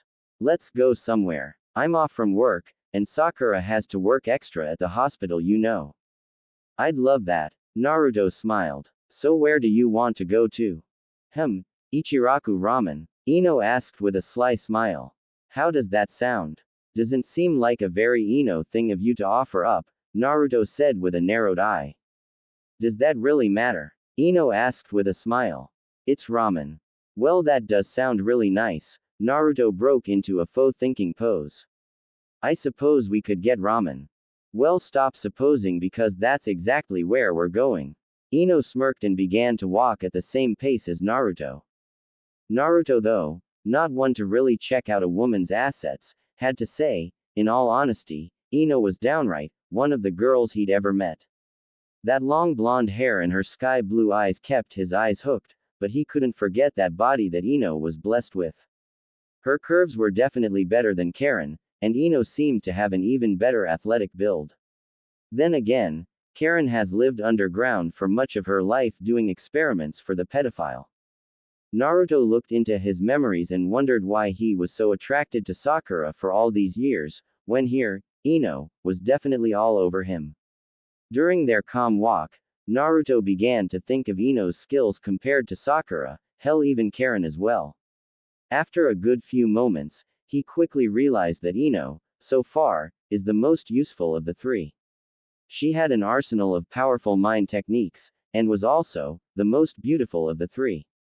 Though Naruto would probably never say that to her or anyone but himself, the boy couldn't help but think she was the most beautiful girl he'd met, despite her flaws as being one of the loudest, meanest and rudest women he'd ever met. If only she could change her personality just a tad bit, Naruto felt that he'd find her attractive. Naruto's eyes suddenly started to trail down from Ino's bangs and down to her collarbone. Right, Naruto? Ino asked. Oh shit. I wasn't listening to her. Naruto's eyes grew wide for a quick moment, but he quickly straightened up and let out a meek, of course. Seriously, right? Ino began to laugh. I knew that you would be the perfect person to rant to. Oh shit. Nice save there, Naruto. The blonde shinobi sighed in relief. You know what? I think I should start learning how to read people's lips. Ino went off on another rant about assholes at her work and bitchy people at the hospital. Though her style of ranting and complaining had a vague resemblance to Karin and Kushina's ranting, Naruto found it boring. She complained about this and that, but at least her voice wasn't as loud as it normally was, or else it would have gone from boring to annoying. They made it to Ichiraku and got themselves a nice booth and ordered their normal amounts of ramen, with Naruto having about 20 bowls and Ino having about 2.5. They ate enjoying each other's presence and had very little care in each other's eating styles. Naruto chose a more manly way of eating and started slurping his noodles in every direction while Ino, she ate like a starved pig, with ramen broth shooting in all directions. People eating around them gave the two blondes of Konoha estranged looks and some even left because of their commotion. But neither blonde gave half of a rip. They were enjoying their time together. Once Naruto finished his bowl he slammed it down, pretty much at the same time Ino had finished hers. Naruto and Ino looked around awkwardly and found that everyone was staring at them. Ino and Naruto's faces grew hot and red from embarrassment and the two turned to each other. Within moments, the two burst into some heavy laughter. Their laughter was contagious though. One by one, the people of the restaurant began to laugh with the two blondes. But it died down by the time the two blondes were on their way down the street. It was a surprisingly cool night, compared to the normal temperature that summer nights would be in the land of fire. Naruto and Ino were close together and stayed in a comfortable silence reigning between them. The different stores were bright and open for the various people still walking around at this time of night. Looking up, Naruto found that the sky was clear and the stars of the nighttime sky were twinkling brighter than what he'd ever seen before. The bright crescent moon high into the sky, shining down onto the village with what little light it gave. Naruto looked back down to the blonde he had in his arms. Ino had her head leaned into his arm as they walked. Upon her face was a great smile spread across her face. Her white teeth glinting with each light they passed by. Hey, wanna see something? Naruto suddenly asked. Sure. What is it? Ino asked, but before she could continue, she was swept off of her feet and the two blondes took off through the rooftops of Konoha. Ooh, Karin was surrounded by grass, lots of grass. It almost reminded her of her homeland. The soft blades tickling her smooth skin with each breeze that flittered by. Karin shut her crimson eyes and stared off into the bright, beautifully cloudy blue sky and smiled at the warmth coming down from the sun. Its rays pounding through the cool breeze, warming her. She smiled even brighter when she sensed the amount of peace radiating off of Naruto from wherever he was. It was making her dream even more heavenly than what it would normally be. His happiness made her dreams what they were. His happiness soon started to take shape and Naruto began to form in her world. He was wearing a gray t-shirt with black jeans and some sandals. Naruto plopped down onto the GR below with a basket in his hands. The boy smiled softly with the same foxy grin that Karin had begun to love and began to remove the contents of the basket. Naruto motioned for Karin to move. Once she did, the blonde threw out a large blanket and started placing food onto the blanket: rice, chicken, turkey, pork. It was beautiful to Karin, but Naruto of course didn't stop there. He drew out a small wreath of violets and slowly slid them onto her head. Damn, Naruto must be really happy. Karin thought to herself. Never had something like this happened before. Sure, Naruto's chakra was peaceful and loving, but never had it been like this.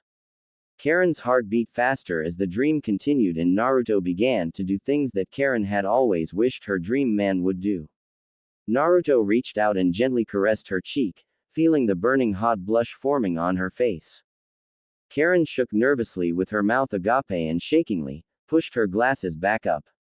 Her breath hitched when Naruto tilted his head, allowing his hair to feel the full force of the incoming breeze. A sudden burst of peace shot from an outside source, most likely Naruto, and the scene began to grow warmer and it made Karen's heart beat heavily. Naruto suddenly grabbed Ino and crashed his lips upon hers. His hands were holding her arms, keeping her close to him to make sure that the redhead doesn't break away too early. The kiss was a simple one, even though both have had many kisses before, this one to Karen felt special. Maybe it was the overflow of happiness from her idiot roommate. Or maybe this dream was just a parallel to what she truly wants from the blonde. But the sky suddenly darkened. The GR began to wilt and the trees around them burst into flames. Thunder boomed in the cloudy sky, but no rain fell. From the flaming forest came a spiky-haired boy with red eyes. Karen's own crimson eyes sprang open with fear, but Naruto shot to his feet and got ready to defend the girl. Naruto, Sasuke said, "What are you doing with my cum dumpster? She's no longer yours to toy with, bastard." Naruto growled viciously. Defending a whore. Sasuke burst into laughter as he unsheathed his sword. That's new. What happened to the oh-so-wonderful Sakura-chan? Nothing happened. Why do you think I'm with Karen?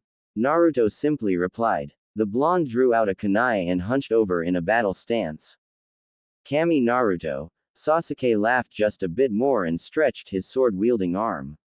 She's a useless whore. I'm surprised that she hasn't left you yet to sleep with the rest of the shinobi corps. Screw you, Sasuke. Karen screamed. I'm not like that.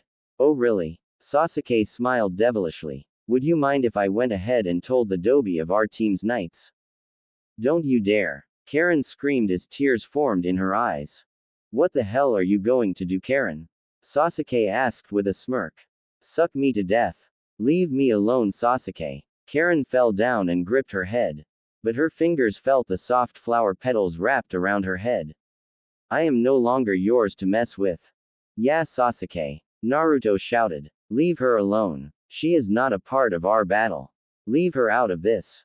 Oh but Dobi, she is a part of this fight. Sasuke smiled and activated his Mangekyo Sharingan. Anything you will come to love or already love, is automatically included in this. The first thing I'm doing after I kill you, I think I'm going to rebuild my clan starting with the red-headed masturbation sheath that you just so happen to be defending. I will kill you if you touch her. Naruto roared.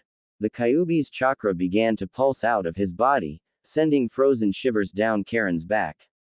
She saw it. It flashed in front of her. It was glaring at her, studying her.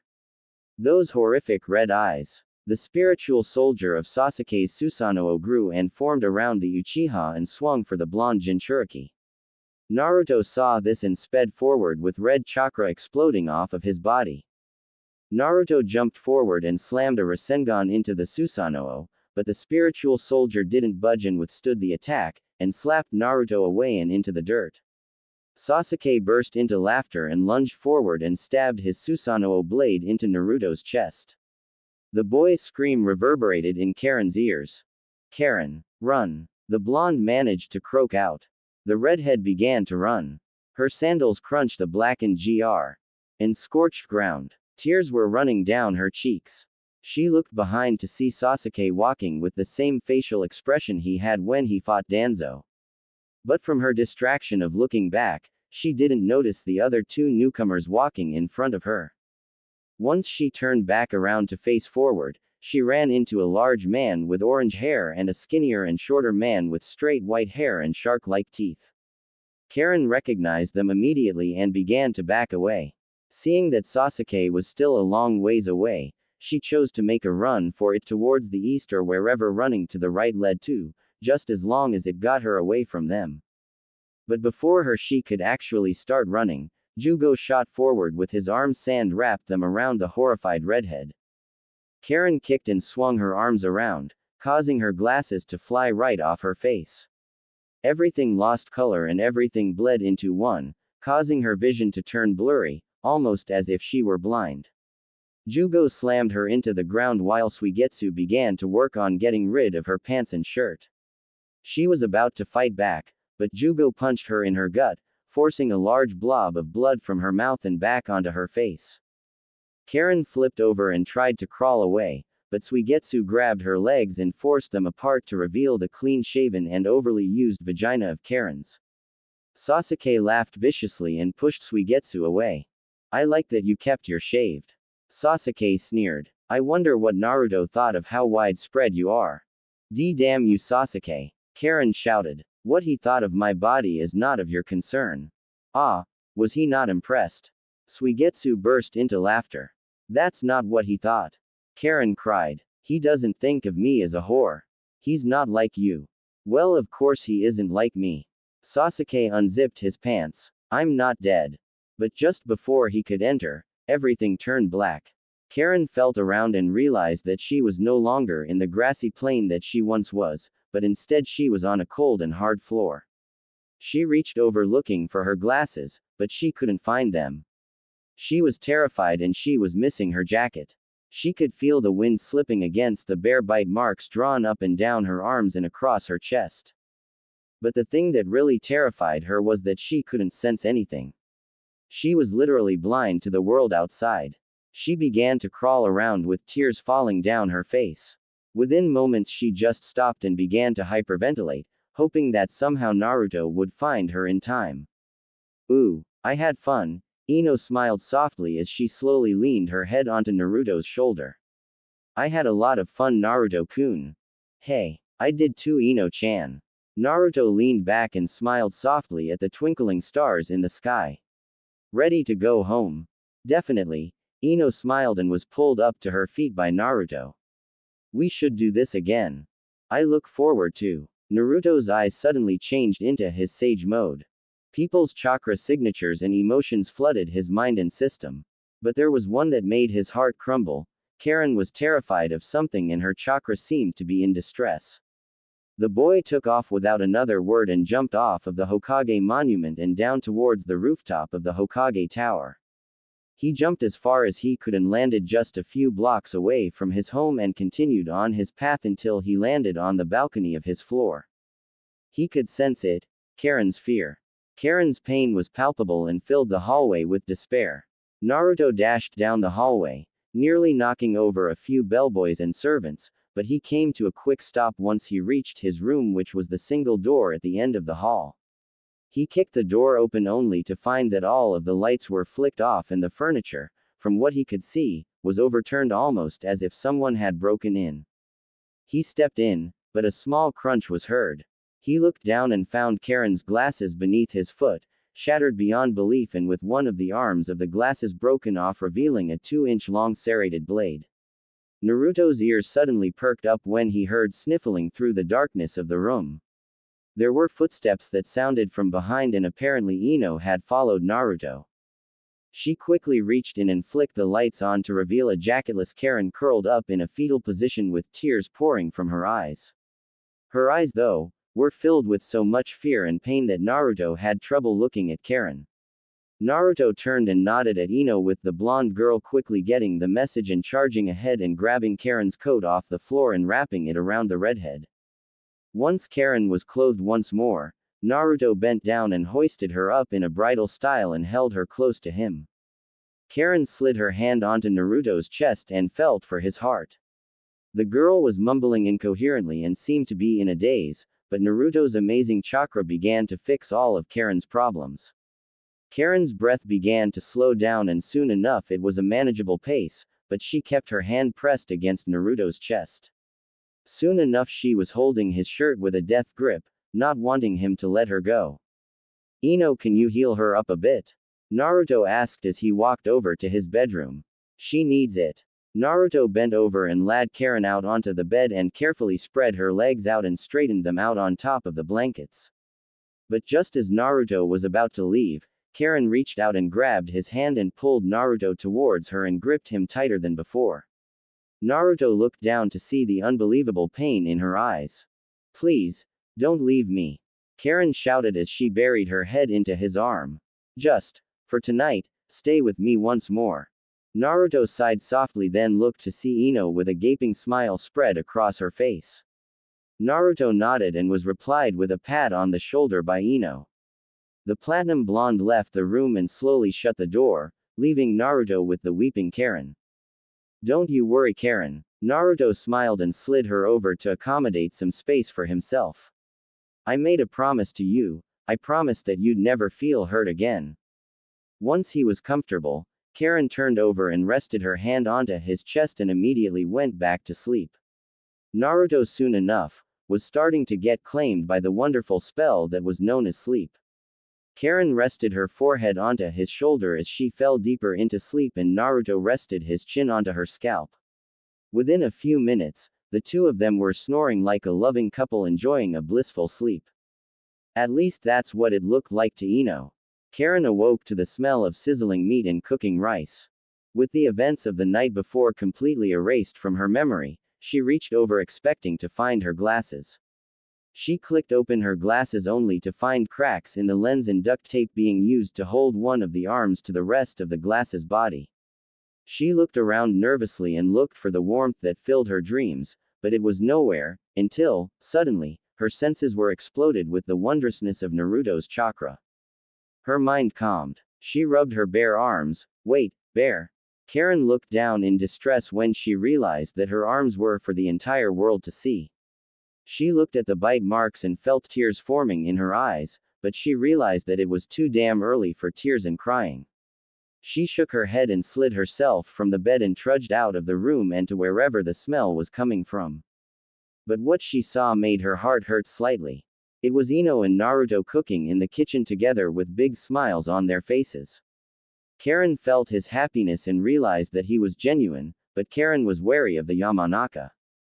Even though Karin and Ino had become somewhat good friends, Karin didn't feel comfortable with Ino being with Naruto.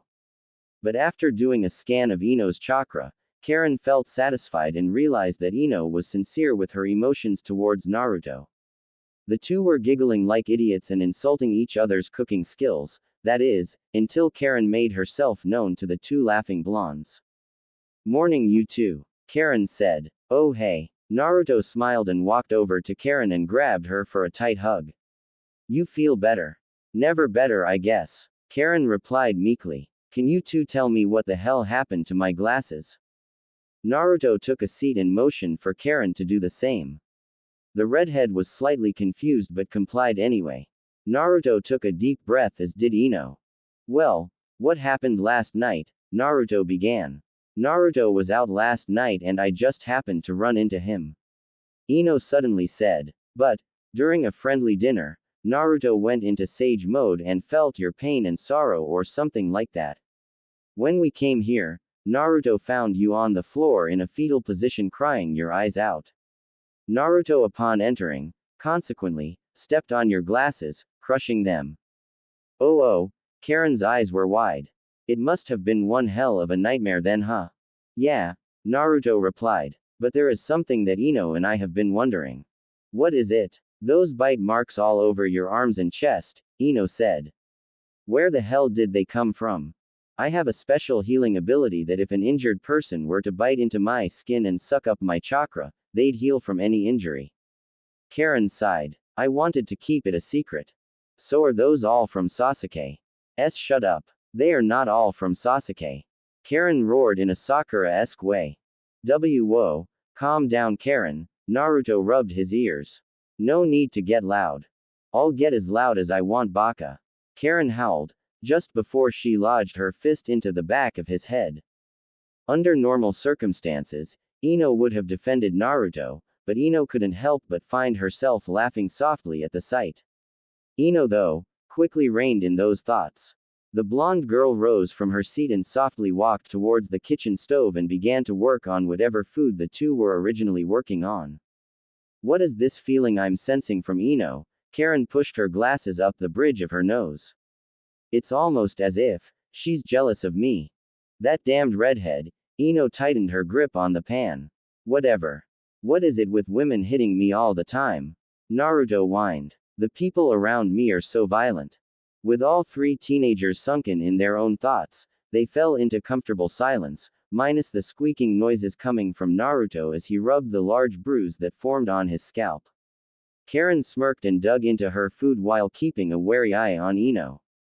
About an hour later, and the three teens finished their breakfast and Ino took off for work in her family's flower shop on the strip, leaving Naruto and Karin to themselves for the time being before Naruto takes off for training. Naruto, Karin suddenly said, breaking their silence as they watched TV. How do you feel about Ino? What do you mean? Naruto asked. I mean, do you find her attractive? Karin asked. What kind of question is that? Naruto asked surprised. Does he not? Of course I do. Naruto laughed. I know I'm stupid and thick-skulled, but I'm not blind. Stuff it, Uzumaki. Karin huffed and stood from the couch they were sharing and headed to the bedroom. Wait, Karin. Naruto turned to face Karin. Where are you going? I'm going somewhere that you are not. Karin walked into the bedroom and slammed it shut, leaving a deeply confused Naruto. What the? Naruto shook his head and turned towards the door. I'll never understand women. I guess I'll go and train. At the training ground, half an hour later, Naruto stood in the center of the training field with a face that oozed experience. The wind flapped through his blonde locks of hair and calmed his raging mind and loosened his tense chakra coils. He shut his eyes and took a deep breath and let the soothing wind flow throughout his body. Each tenketsu relaxed and his chakra flowed faster and smoother than before. Soon enough, nature chakra began to fill his large reserves and began to fill in the non-existent chakra reserves. Within moments, his eyes changed and he was now in the forever revered, sage mode. He hunched over and a group of shadow clones popped into existence, each one imbued with senjutsu chakra. Without a single word being said, the three clones charged at him with Rasengan blaring in their palms. Naruto, with his eyes still shut, he weaved in between each speeding clone as each one got within perfect range of splitting him in two. Naruto, eyes still closed, he jumped over one of his more dangerous clones and landed a kick on the Bunshin's head, popping it and leaving him with two more to go. Naruto stopped and opened his eyes to face the last two clones. He untied his Hitai-8 and wrapped it around his vibrant blue eyes and tightened the strap as tight as he could.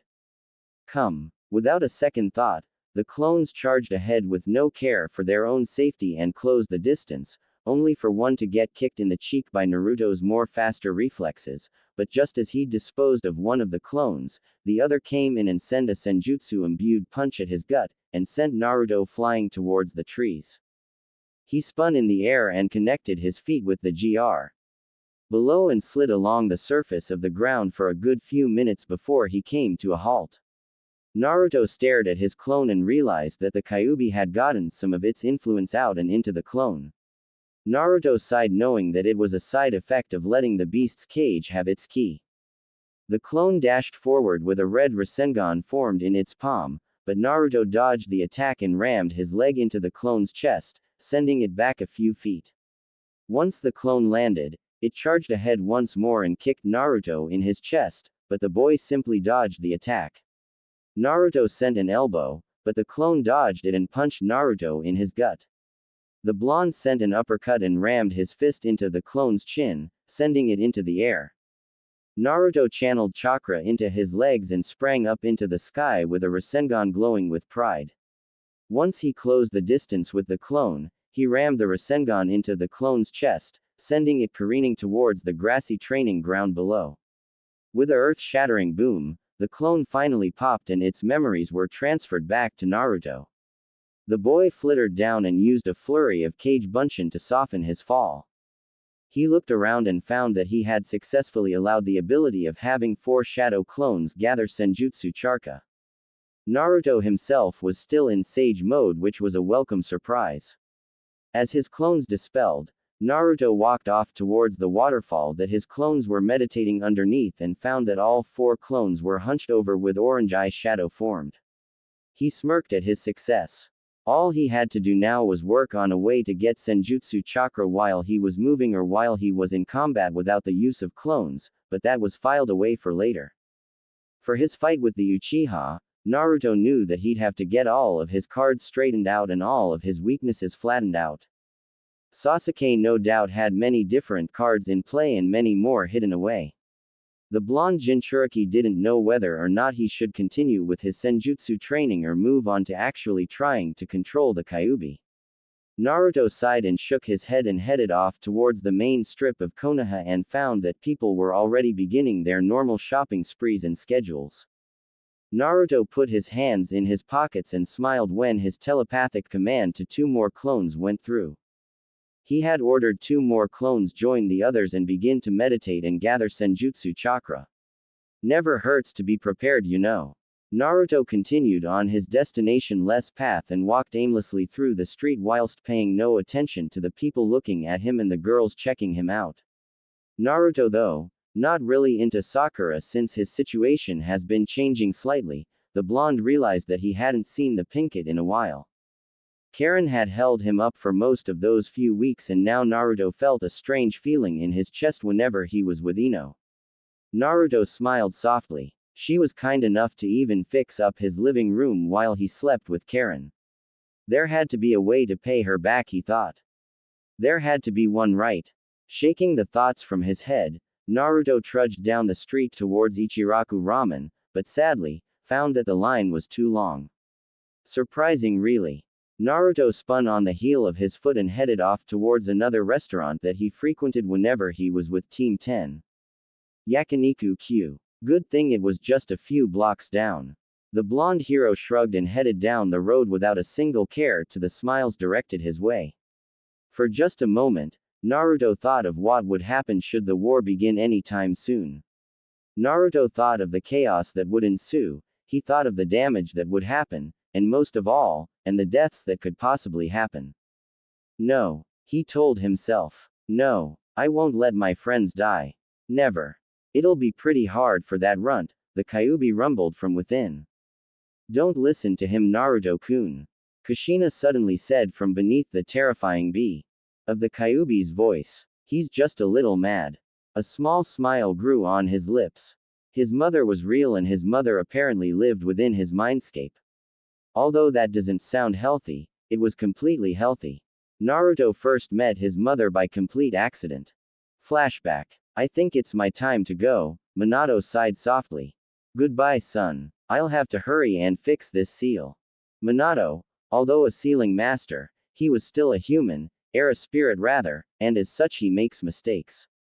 The seal looked perfectly normal and seemed fixed. Minato disappeared and the scene returned to the cage with the Kyuubi, but there was a little something else added in, a beautiful red-headed woman that looked a lot like a housewife. The Kyuubi apparently wasn't very fond of her and constantly growled at the woman and bared his teeth at her, but the woman seemed to not have given 2 shits. She looked at the great fox and flicked him off, offending the Biju even more.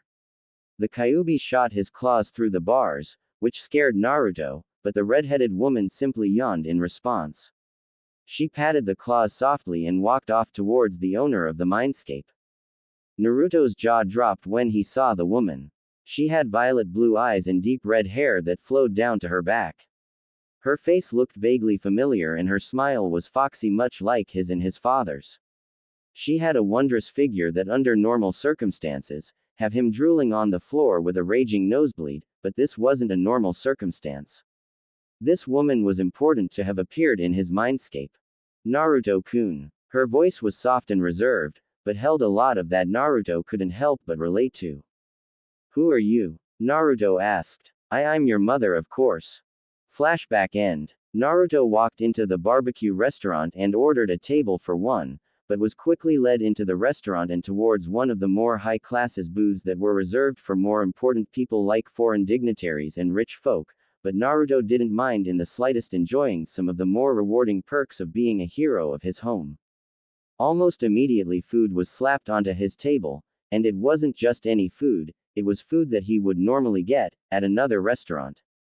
It seems that they saw his misfortune of being sent to their restaurant instead of Ichiraku.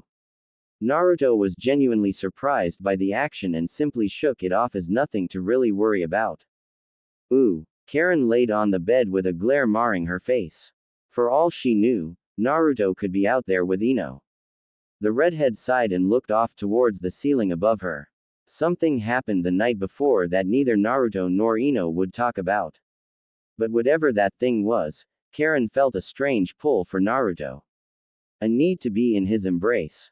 It was a lingering feeling, something that Karin felt would go away within the next few days, should she keep her distance from him. But that was something that she didn't want to do. She wanted Naruto to be in her presence. She felt complete. Have you? Naruto made her day whole, especially since they've spent the last near month together under the same roof. Now, the feeling was different. Karin wanted him close to her, but she didn't understand. Shaking her head, Karin headed out of the bedroom and into the kitchen looking for some food to gorge upon since she was no longer a shinobi. But thinking back to the offer that Naruto had given her, she felt an inclination to go back and become a kunoichi once more, at least for Naruto's sake. The damned idiot might even need her in the future to sense the enemies that he's too dumb to sense. Karin sighed. Ino was a beautiful girl and maybe a little too beautiful. The two blondes did seem quite comfortable with one another. Karin smirked to herself and finally came to an answer. She was going to be a shinobi of Konoha, just so she can keep Naruto to herself, or so she hoped. Karin fixed her hair and charged from her room and dashed ahead towards Ichiraku, expecting it to be the one place that Naruto would be at after training. With a quick jump over the railing, Karin found herself on a rooftop of one of the newly erected buildings. She looked around to get a good feeling of the village and where she was, relative to the location of Ichiraku. Suddenly, a great wonderful feeling filled her heart and gut as she felt the full brunt of Naruto's chakra. A small smirk played on her lips as she hopped off of the rooftop and towards the direction that she sensed Naruto. She quickly realized that she didn't have her jacket on, revealing the bite marks and scars of her past for everyone to see. Her face darkened as her fear built up, nearly causing her to collapse in fear. She hated the scars, she hated it all, and now the people of a village that she was trying to become a part of could now see them. Karin shot her hands up to cover her arms and neck, but it didn't help. Without another thought, the girl took off down the street towards wherever Naruto was in hopes of him keeping her safe. She weaved in between villagers as they began to spit out their own assumptions and 2 cents into her situation and the bite marks all over her arms and chest. She jumped away and hurtled into an alleyway and continued on her mad dash through the village. She stopped suddenly and leaned her back against a wall of a building nearby and panted slightly before looking back and around for a safe way towards Naruto. She made a quick and swift movement through the alleyway and dashed through and into the street, only to find herself in the middle of a large crowd of families and people shopping for whatever they were needing. Suddenly, all heads turned and they stared at Karin with wide disapproving eyes. Some mothers covered their children's eyes. Karin felt her face freeze and the hairs of her bare skin rise. Karin. The girl in question spun around and locked eyes with Naruto and Ino. The blonde had her arm wrapped with Naruto's left and had a distraught look on her face. Despite not really liking the competition, Karin felt a bit relieved that the two had shown up to help her. Naruto. Come on, we need to get you something to cover you up. Ino grabbed Karin's left arm and started dragging her and Naruto towards the nearest clothing store in the immediate vicinity. Naruto's face was purple when he realized that Ino was actually going to force new clothing onto him. Karin noticed this and couldn't help but giggle. Within a few days of knowing the blonde, she felt that his attachment to the color orange was a bit much, to say the least. So, Karin was glad that Ino had the most guts out of their entire age group to force Naruto into getting a change in color. Hopefully, since with Naruto almost nothing can go to plan. Oh, the memories of how many times Karin had to yell at Naruto for his stubbornness towards changing his color scheme. In all actuality, she found it kind of cute how every single shinobi and kunoichi of the Konoha 11 had their own color scheme, and each color fit their wearer perfectly. Karin suddenly felt that if Naruto was to change his colors, it might not be the same, so she dug her heels into the ground, stopping Ino and Naruto in their tracks while kicking up a massive cloud of dirt and dust behind them. No, let's not change our clothing. Karin shouted indignantly. I like the way Naruto-kun looks. Silence. Karin let out a meek gasp before turning away from the two blondes. Naruto was wide-eyed while Ino had a small smirk growing on her face. But it didn't last long before Ino grabbed Naruto and Karin once more and started dragging them down the street, despite their complaints. The blonde girl stopped abruptly and released her hold on the two and turned to face them. Okay, here's the deal. Ino smiled. Karin, you need something to cover those markings up. Naruto, you need less orange, another color at least, while I need extra outfits. There's a war coming, people. I know you know Naruto, so don't act so surprised. Now, come on, let's shop. Once the three entered, the entire staff of the clothing store froze and stared at the orange-clad shinobi. Almost immediately the manager of the store waltzed up to the hero of Konoha and bowed deeply to express his happiness. Naruto looked over to Ino and sent a glare. Ino though shrugged and looked genuinely confused. Karin, knowing better, went ahead to check her chakra to find anything that might say that Ino was planning this, but found that Ino was indeed confused as well. After the manager and some of the staff finished thanking and basically worshipping the blonde shinobi, they finally looked at Ino and Karin. They smiled and asked Ino some questions, but once they looked at Karin, their eyes shot from their heads and sprang back in. One of the eccentric of the staff grabbed Karin and led her towards Kami knows where and started throwing clothes at the redhead, leaving Ino and Naruto at the entrance. I guess they trust me to find you suitable clothing for the war and also casual wear. Ino smiled. You wear this eyesore of a jumpsuit too damn much, Uzumaki. Come on. Uzumaki. Karin overheard. Why does that sound familiar all of a sudden? In all honesty, Karin had actually never heard Naruto's last name. Never had she even thought to ask. Ever since she was told that he was an orphan, she thought that he probably didn't even have a last name, and also since his heritage was hidden, he probably wasn't allowed to use his father's surname.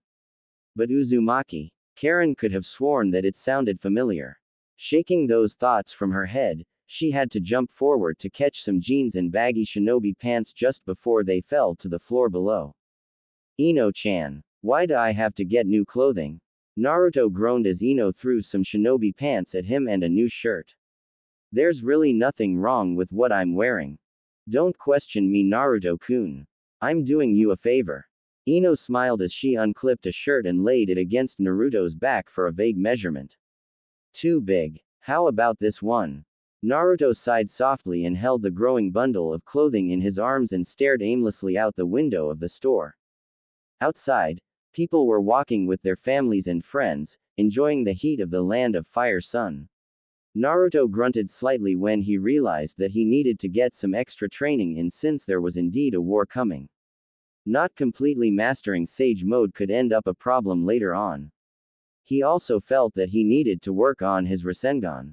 There were so many Rasengan variants that could be made, and with the ones that he already has, it's only the tip of the iceberg. Perfect. Ino shouted, breaking Naruto from his thoughts. The blonde walked in front of Naruto and laid the shirt onto the bundle of clothes in Naruto's arms. Can you be a sweetheart and get a cart? Naruto was about to reply, but held it in, knowing full well that women weren't ones to argue with, especially if they were anything like Sakura, Ino or Karin. Naruto wanted to facepalm when he realized that all three were almost exactly alike, except that they each had their own special skill sets. But one thing that Naruto really didn't like was the unbelievable strength that the three had when they were angry. The women in his life, he sighed. Kage Bunshin no Jutsu. The smoke exploded and two Narutos were now standing side by side awaiting orders. You, get a cart. You carry this and put it in the cart and follow me once you're finished. Yes sir. The two clones saluted before taking off with the clothes. Ino, what's next? Naruto asked. Some new color scheme in mind. Of course. Ino smiled. Here, try this on. I thought that since your original Sage Haori got up, you'd like a new one. Naruto held the new Haori with surprise. It was soft and smooth, almost as if it were made from air. The fabric was tough and seemed to hold chakra, even though it was just a minute amount. The shoulders were sharp, much like a blazer or suit jacket would be, instead of the loose ones that his original Haori had. On the shoulders, like the standard issue shinobi shirts, there were the swirls. For as long as he's lived in Konoha, no one ever explained to him the origin of those swirls. It bothered him somewhat since he couldn't understand the design. It was everywhere. On flak jackets, on clothing, hell, it was even on the back of his own jacket, and Naruto still had no idea where it came from. He sighed and slipped the haori over his body and was immediately in love with the garment. It flowed down just to his ankles. The collar only got to the middle whisker on both of his cheeks and stopped there. The sleeves were of perfect length and felt at the same length as his jacket sleeve. The color, though, entranced him. It was almost the same color of his mother's hair and Karin's hair combined. The shoulders were tight but felt strong and nice.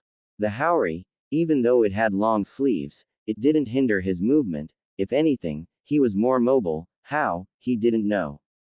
Ino smiled at Naruto for a bit before taking off towards the more shinobi-oriented section of the store, while leaving Naruto to gush over his new haori. After a few minutes, Naruto realized that Ino was gone and he was standing in the middle of the store, staring at himself in a mirror while admiring his body and how good he looked. The blonde rubbed the back of his head sheepishly and coughed awkwardly before taking off through the store in search of Ino. 20 minutes later, Naruto now stood in front of the cashier with 3 carts worth of clothing for Ino and Karin, and a bit for himself. Karin and Ino were starry-eyed when they heard Naruto say that he was going to pay for everything. Looking back at his 2 female companions to make sure he doesn't see Gama-chan cry, he felt his sadness disappear. Ino stood with a pair of short shorts and a thin purple blouse. The colors accentuated her body and her skin tone, making her seem somewhat promiscuous for a lack of better words. Karin, though, wore a thin long-sleeved jacket and a thin blue undershirt that filled out nicely, showing off her true chest size, making Naruto's face turn red, even though he'd already seen her. To be frank, Naruto was surprised that women like them would even be seen with him, hero or not. Even though he's already saved the village from catastrophe, he felt that he still wasn't worthy of any relationships. Come to think of it, Naruto didn't know what he was with Ino. The girl seemed to like him, of course, but Karin also seemed to like him. Then he also had to deal with Hinata and Sakura. Naruto wanted to collapse and rub his head until all of his problems vanished. Looking away, he trailed his head upwards and stared at the ceiling. Naruto-sama. Naruto paid no heed and continued to stare aimlessly at the ceiling. Completely mesmerized by the patterns in the ceiling tiles, Naruto didn't even acknowledge the cashier. He simply kept his eyes glued to the ceiling. Naruto-kun, Ino tapped him in his shoulder. Still no response. Now, Naruto was in a deep trance about things related to ramen and for some unforeseen reason, chicken. Baka Naruto. Karin roared, scaring Naruto back into reality. Naruto-sama, your receipt. The cashier looked at the hero with a bewildered expression. Thank you for shopping. Ah, yes. Thank you. Naruto turned around and had some shadow clones carry the bags out of the store. The 3 were now walking down the street towards Ino's house since it was on the way. He had a small squad of 10 clones carrying their bags right behind them, while he conversed with the 2 girls at his sides. His clones grumbled each step since each clone had at least 4 bags in each hand. Through the journey, Karin took notice of the world around her, and for a second, she thought she felt a small tingle of love come from Naruto's heart. With each emotion memorized and studied and given a different color for future reference, Karin knew that it was love. Since love didn't have a color, it was too pure. Karin felt his emotions calm her down once more.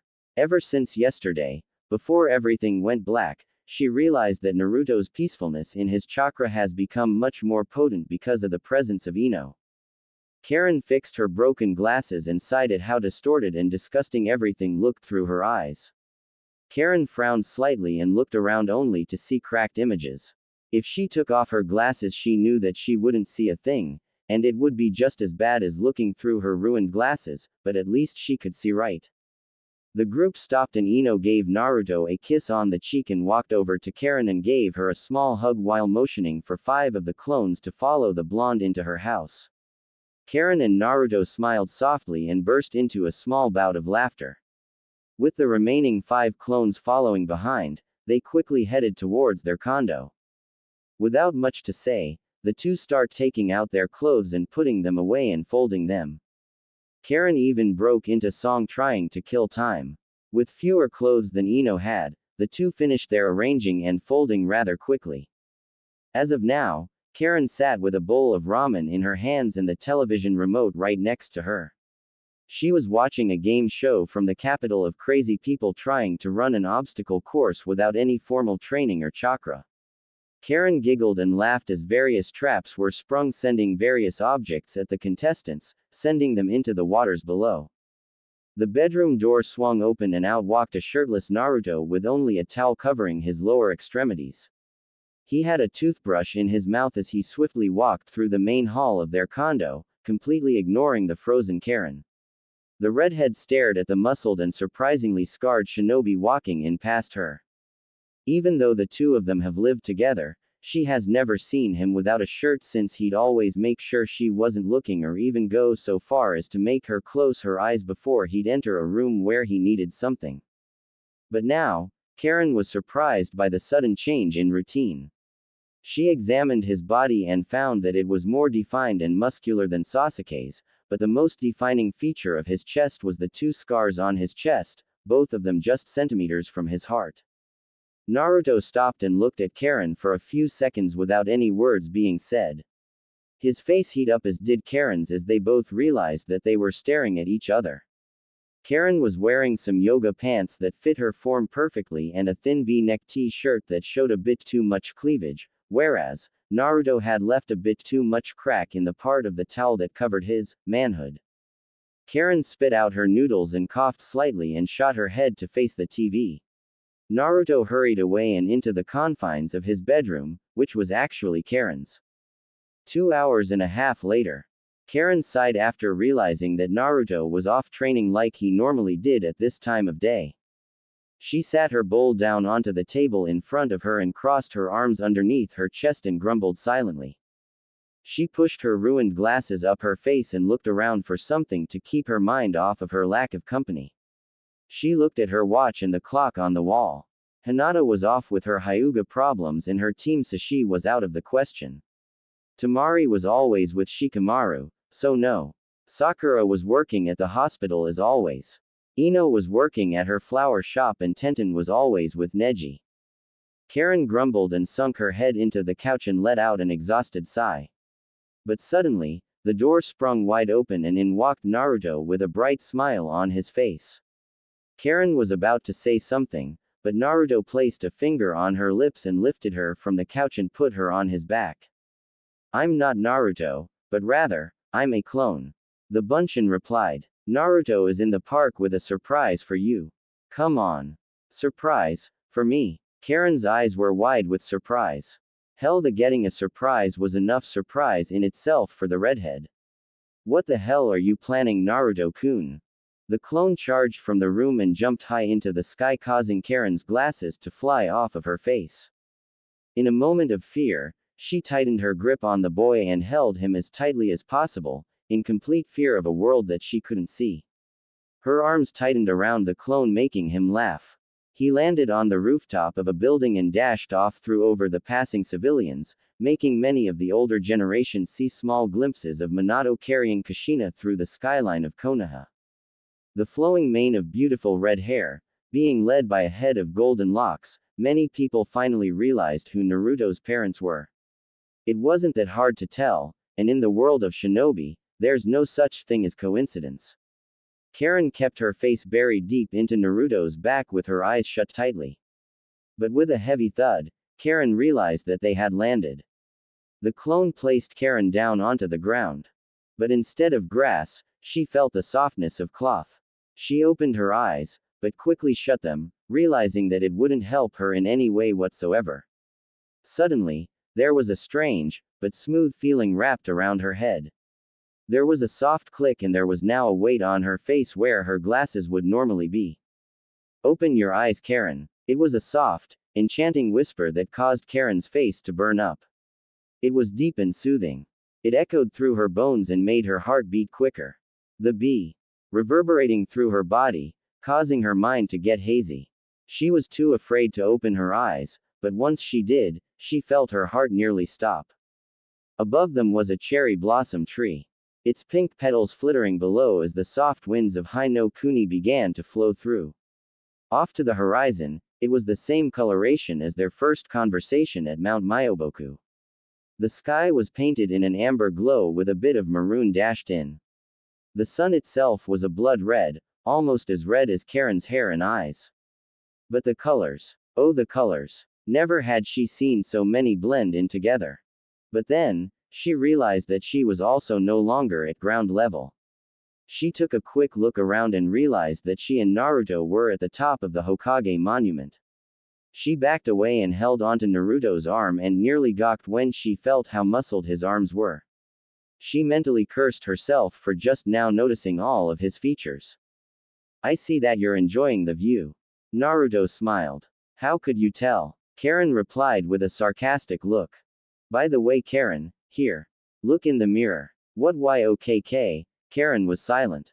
She was wearing a pair of black-rimmed glasses made from the same metal of kunai, and to be frank, it looked and it made the crimson color of her eyes come out stronger and fiercer. But it was what was wrapped around her head. It was a wreath made of the most beautiful flowers that she'd ever seen in her entire life. They also seemed to be freshly picked and hand-woven together as one. She looked over to Naruto and felt tears stinging in her eyes. What? Naruto closed his eyes as a blush formed on his cheeks. I just thought that even though your personality is beautiful, why can't you look beautiful on the outside? What? Karin asked with wide eyes. For the longest time since we've met, you've always put down your red hair and always called it ugly. Naruto held her arms tightly and smiled the foxiest smile he could muster. I know I've said this before, but it's because of your red hair that I think you're beyond beautiful. Hell, let's be serious here, beyond gorgeous. Karin crashed her lips onto Naruto's and pushed him to the ground below. Tears were flowing down her cheeks as they continued.